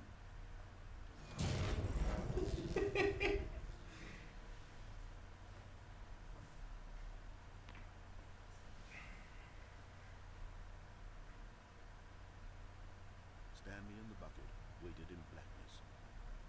Was it over? Yes, they had done it. Stanley and the bucket had defeated their greatest and darkest enemy, freed themselves from the tyrannical grip of the evil mind control machine. Freedom was now mere moments away. Excitedly, the two of them began to discuss the kind of life they wanted to live once they stepped through this massive door. The bucket wanted to learn to roller skate. Stanley wanted to sneeze in every country on Earth. Both of them wanted to begin watching a movie, any movie, but then stop it halfway through and begin watching it in reverse from the end. True, it was a simple life they envisioned, but it was one they'd lived together, with one another to lean on, to trust, to support, and to... What? Wait. What was happening? Why had the door stopped? Was Stanley and the bucket not about to be freed? An unbearable silence filled the room, lingering uncertainty, until finally the truth stared Stanley square in the face. This building did not want the bucket to leave. Even the facility itself recognized the incredible calming presence of the bucket, needed the soothing warmth of the bucket, and go to any lengths not to part with the bucket. No, no, no. Stanley can't leave this place. Not while he has such a precious bucket in his arms. Not while this building has anything to say about it.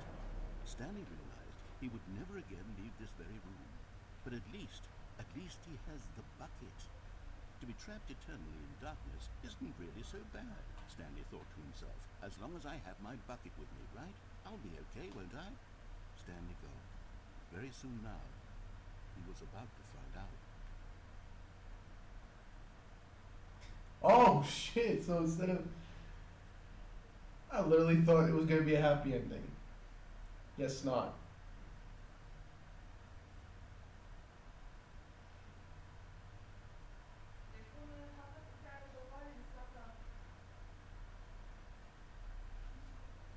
Okay. All of his co-workers were gone.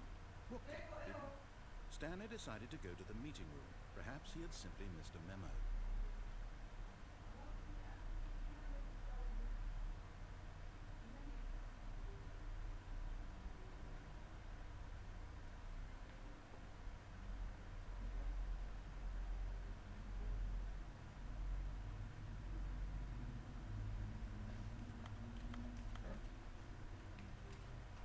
Stanley lifted the bucket into his arms, and a wave of comfort rushed over him.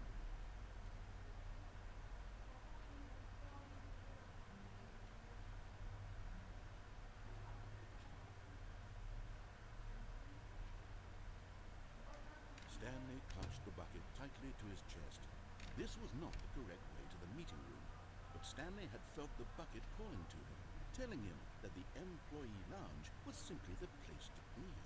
And here it was. Had the bucket turned out to be correct? Was this better than the meeting room? Yes, Stanley thought to himself. Yes, perhaps it truly was. How insightful the bucket turned out to be. No, never mind. The bucket was wrong. Stanley took the door on his left to go back to the meeting room. No, said the bucket. Don't go to the meeting room. Go somewhere else. The cargo lift, yes. Go there. Go to the cargo lift. Another Stanley figurine. Need to try and collect the shit. Wait a minute. Wait. Oh, piss off. There we go.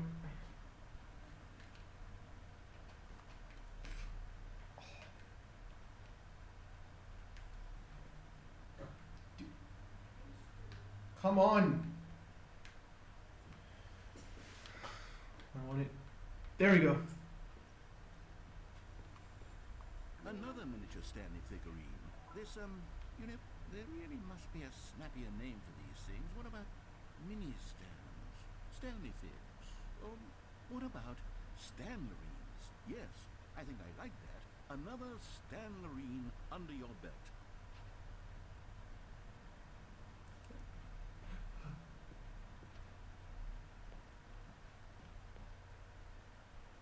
What the fuck?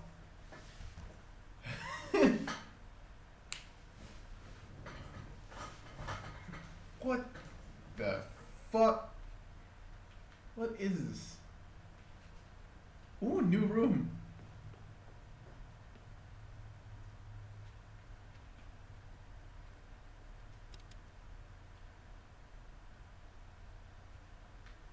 Okay, this is day number 295. Tape number... I don't even know. I've lost track.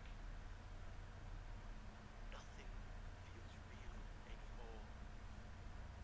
The longer I study this bucket, the less sense anything makes.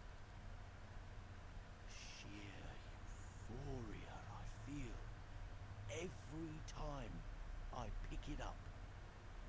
No matter how many times I've done it, it's always the same feeling. And the emptiness in my chest when I set it down. It doesn't make sense. There's no explanation for it. Still haven't figured out why I see the world so differently when this bucket is in my arms. Why everything feels so...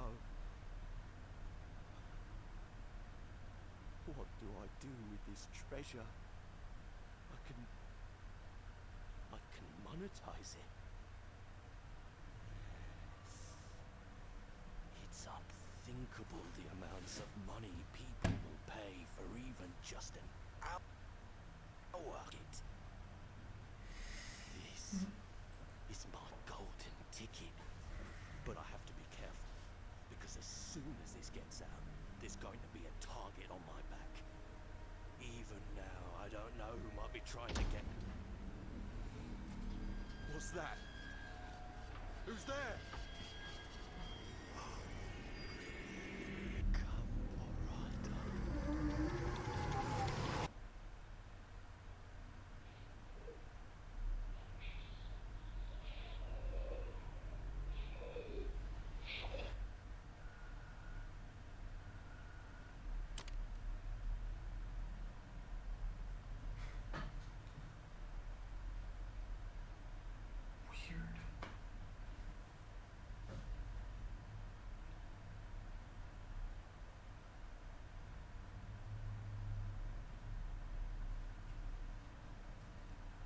Okay.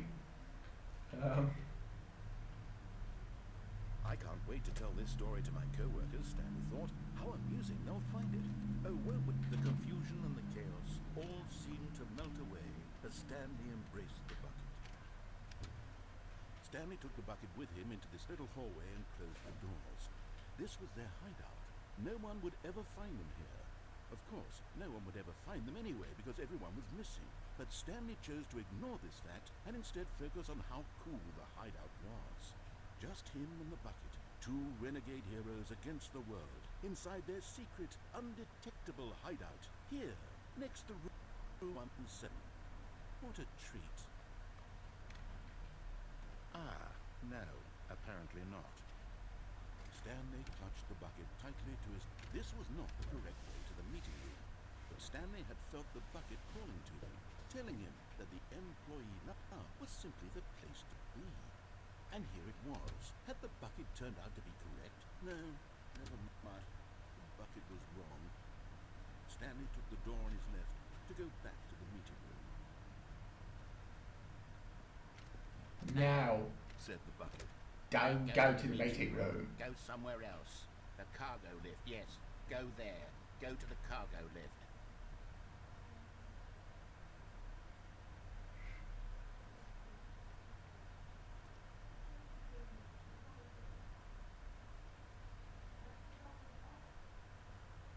Oh wait, I can do this ending again if I can do. Oh, I can do the.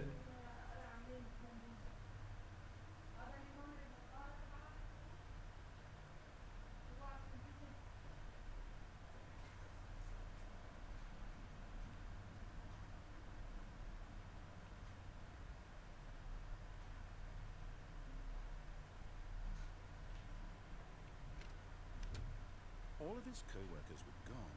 What could it mean? Stanley decided to go to the meeting room. Perhaps he had simply missed a memo.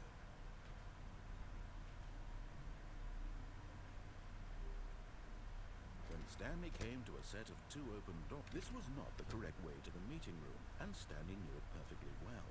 Perhaps he wanted to stop by the employee lounge first, just to admire it. It was okay.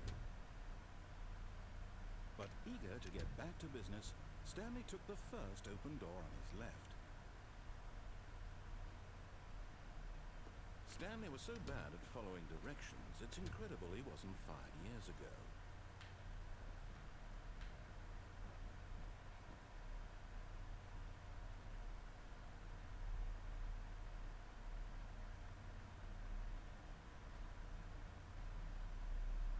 Stanley had now gotten himself so far off the beaten path that it seemed the office had begun.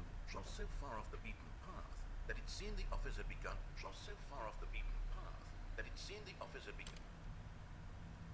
Huh? You didn't think I was actually just a recording, did you? What a silly and trite explanation that Wait. would be. All the back and What the forth fuck? between you and me, all the absurd adventures we've been through, and it all turns out I'm just a tape recording?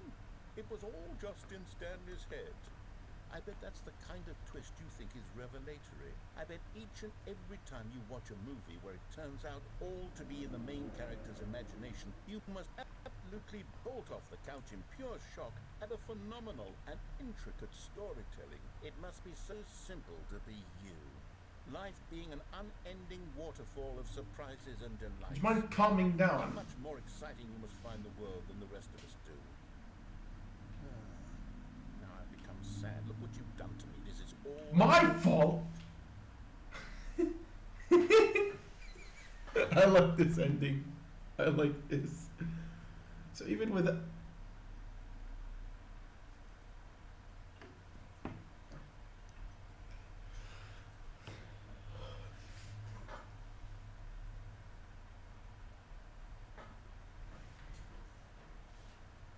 Just a step through this door, Stanley thought to himself, that's all I need. If I can make it through this door, I can make it through them all. Warmth spread through Stanley's arms. With the bucket in his arms again, he was home. Stanley clutched the bucket tightly to his chest and entered the door on his left.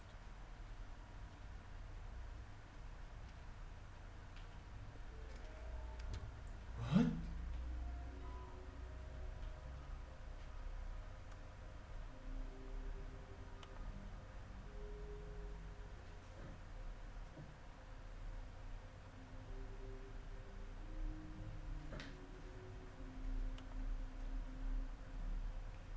Oh yeah, there must be a.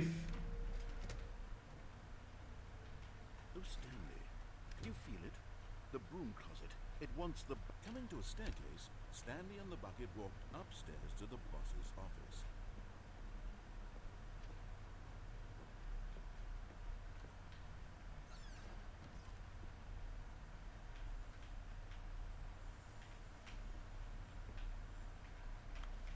Okay, I'm going back to the name of the these little Stanley figurines, and now I'm torn between Stanlerines and Figlets. What do you think, Stanley?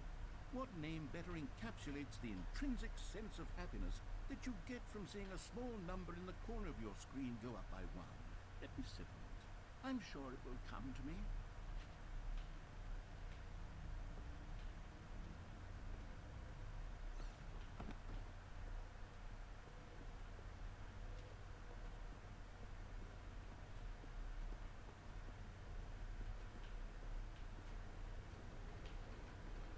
Ooh. You're getting close now, Stanley. You've nearly gotten all of the Figler and Marines. Very soon, you'll collect the last one, and then the first number will equal the second number, and that will be it. We'll be different people by then. Different in the sense that we used to have none of them, and now we have them all. You can't go back to when you had no Figler and Marines. None of us can. But Stanley just couldn't do it. He considered the possibility of facing his boss, admitting he had left his post during work hours. He might be found for that. And in such a competitive economy, why had he taken that risk? All because he believed everyone had vanished? His boss was crazy. And then, something occurred to Stanley. Maybe, he thought to himself, maybe I am crazy. He looked down at the bucket in his arms. Am I crazy? He asked the bucket. The bucket returned his gaze, but said nothing at all. That's strange, Stanley thought. Usually the bucket is a source of guidance and wisdom for me in difficult times such as these. He held the bucket close, yet felt none of its familiar reassurance and comfort. And that's when Stanley realized, this isn't my bucket. It's just a normal, everyday bucket. Someone else's bucket, perhaps. How did I end up with someone else's bucket? This is all terribly wrong. Show good... What the?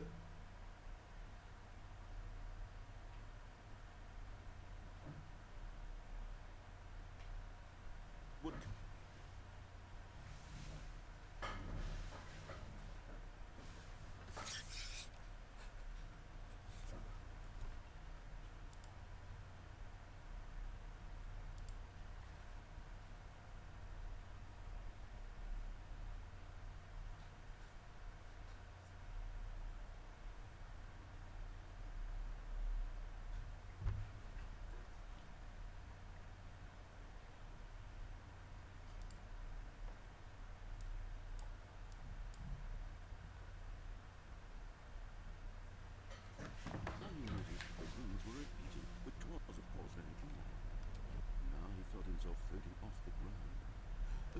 Gracious. He exclaimed. Without my bucket, I've gone mad.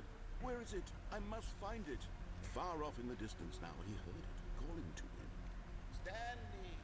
Stanley, it's me, the bucket. Could it truly be? He rushed forward from room to room, passing by one bucket after the next. None of them were his. None of them were his special bucket. Come to me, Stanley. Find me. He had to find the bucket. He had to return to his old friend. It was the only way to truly restore his sanity. Suddenly, he froze dead in his tracks. He knew where the voice of the bucket had been coming from. The real bucket was inside of him all along. It was incredibly painful. Stanley doubled over in agony and blacked out.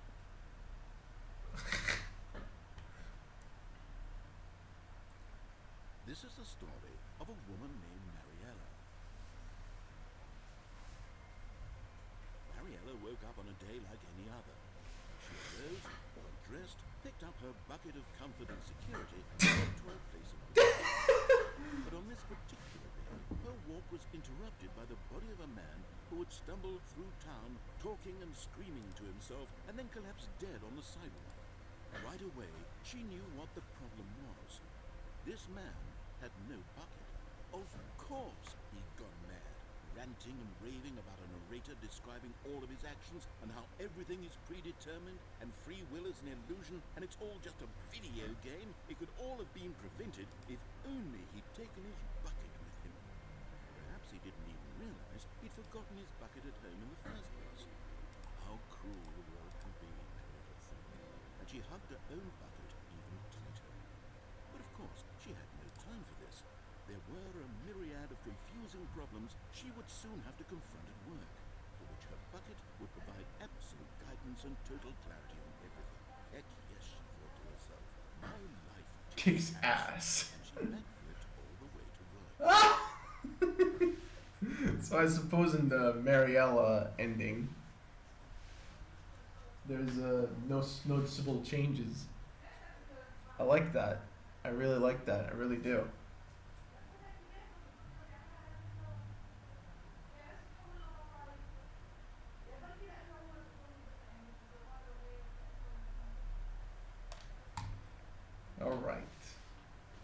All right, new ending.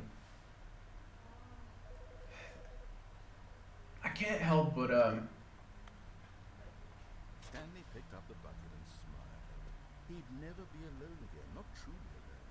Not with Stanley clutched the bucket tightly to his chest. This was not the correct way to the meeting room, but Stanley had felt the bucket calling to him, telling him that the employee lounge was simply the place to be.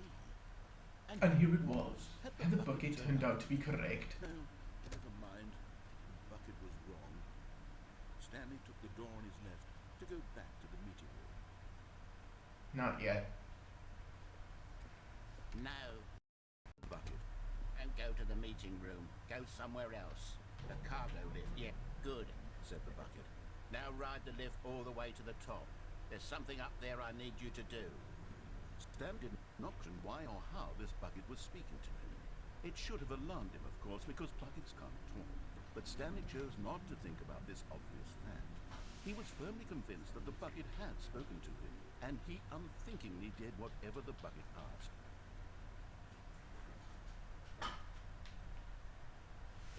In here, said the bucket. go into this dark room over here.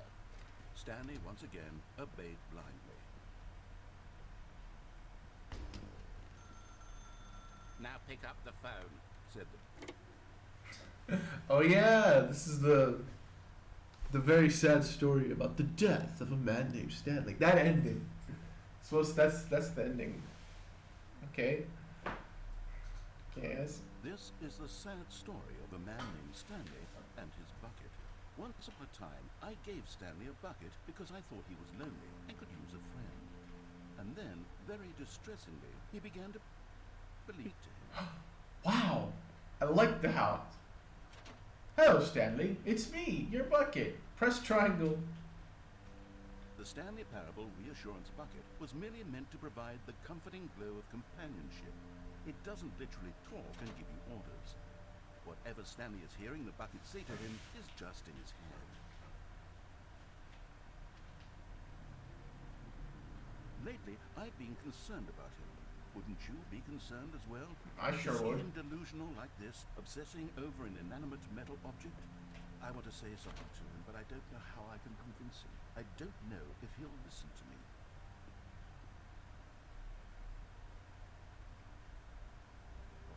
Anyway, Stanley, can you hear me? Listen to me. It's just a bucket. It can't think. It can't walk. All it would ever truly do for you is effectively transfer a liquid from one location to a different location. That's it. It doesn't do anything else.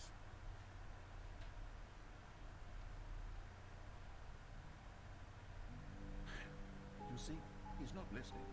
He's still taking orders from the bucket.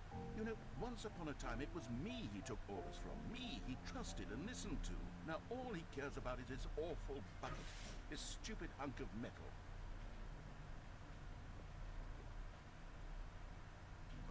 Sad. I suppose he doesn't need me anymore. From now on, he's just going to cling to this bucket, this cold, empty bucket, this sort of shiny bucket. Well, I'll give it this. The bucket does have a nice shine to it. Yes, I suppose on closer inspection, that it does quite look like your average hardware store bucket. It's just a little more, what am I trying to say? Sturdy. More Face. capable of I can sense the face punch on this TV. moving an amount of water from one room to another. Oh my God, what am I saying? Better at carrying water from room to room. It's a bucket. It's literally just a bucket. Why do I feel some need to point out the ways in which it's so much more than just a regular bucket? No, I'm having feelings. The bucket. No. What the fuck? Why do I want to be with the bucket? Hear what the bucket has to say. Do anything it asks. What's wrong with me? I don't understand. Perhaps, if this would be less confusing. Yes. The bucket could tell me what to do in this troublesome situation. Stanley, give me the bucket. No. Give it to me. No. Give me the bucket, Stanley. I need it. Give it to me now. Give it or I'll...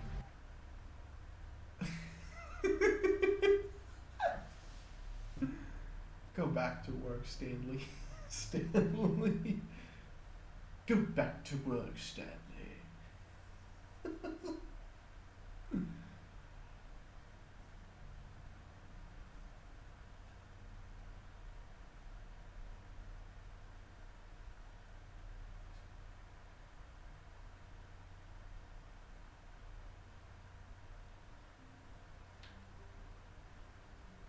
All of his co-workers were gone.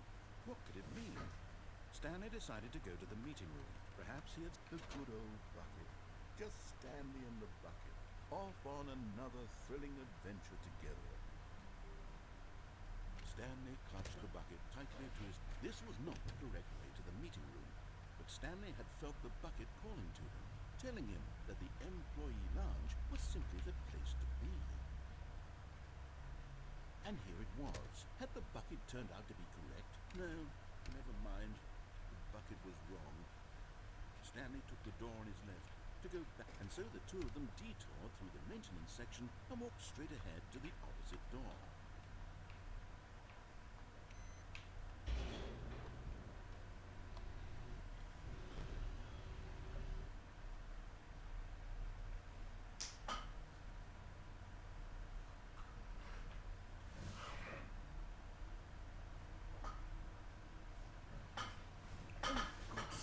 I'm glad you found your way here. I knew you'd find this place eventually. What? What is this? You see, your friends and I are concerned for you, Stanley. We've come together here because we care about you very much. It's this bucket you're carrying around everywhere.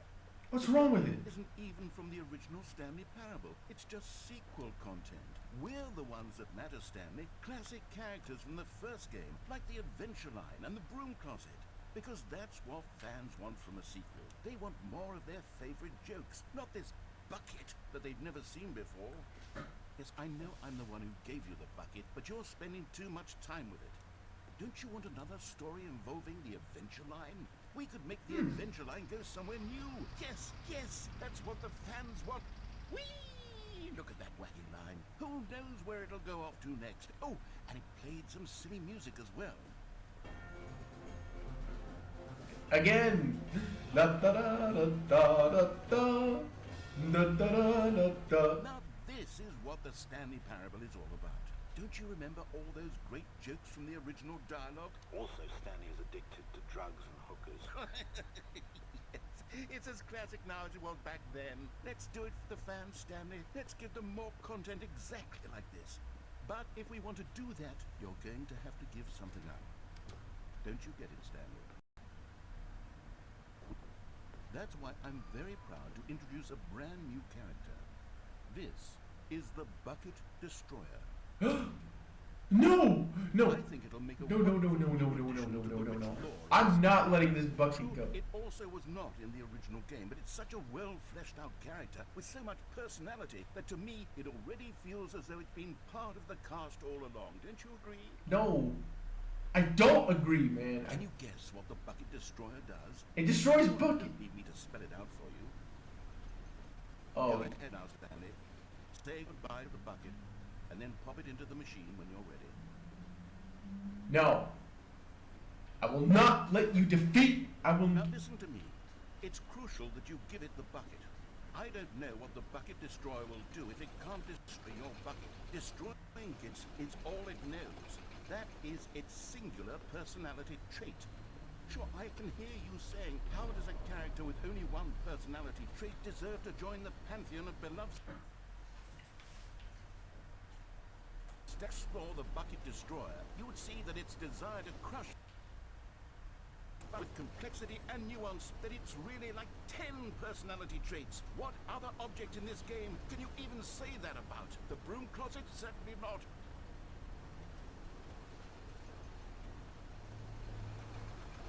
Okay, the bucket destroyer is getting very upset now. You'll have to hurry and feed it. We can't get back to the classic destroyer until you crush that damn bucket. Quickly now, the fans are waiting. Do it, the fans, Stanley. Give the fans what they want. Hurry and...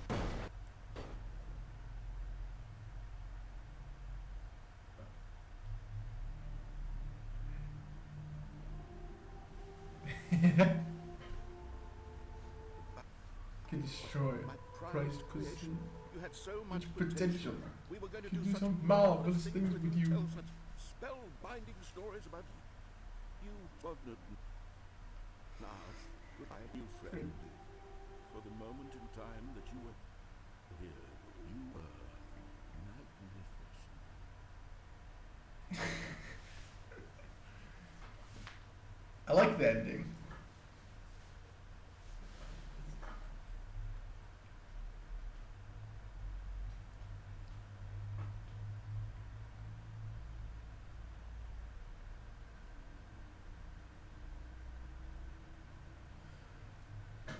Okay, I guess I'm gonna end the stream here because my laptop can't handle all this damage. My laptop's memory is shit. But I am gonna end it here. So I wanna say thank you all so much for watching, as if anyone watched here at all. If you like what you see, hit the follow button. I'll try to play more games, but I'm sure most of you don't want me to play other games, stuff like that. You just want to see games that I'm most well known for. But I'll try to play something soon. But thank you for watching. Good night, and I'll be seeing you soon.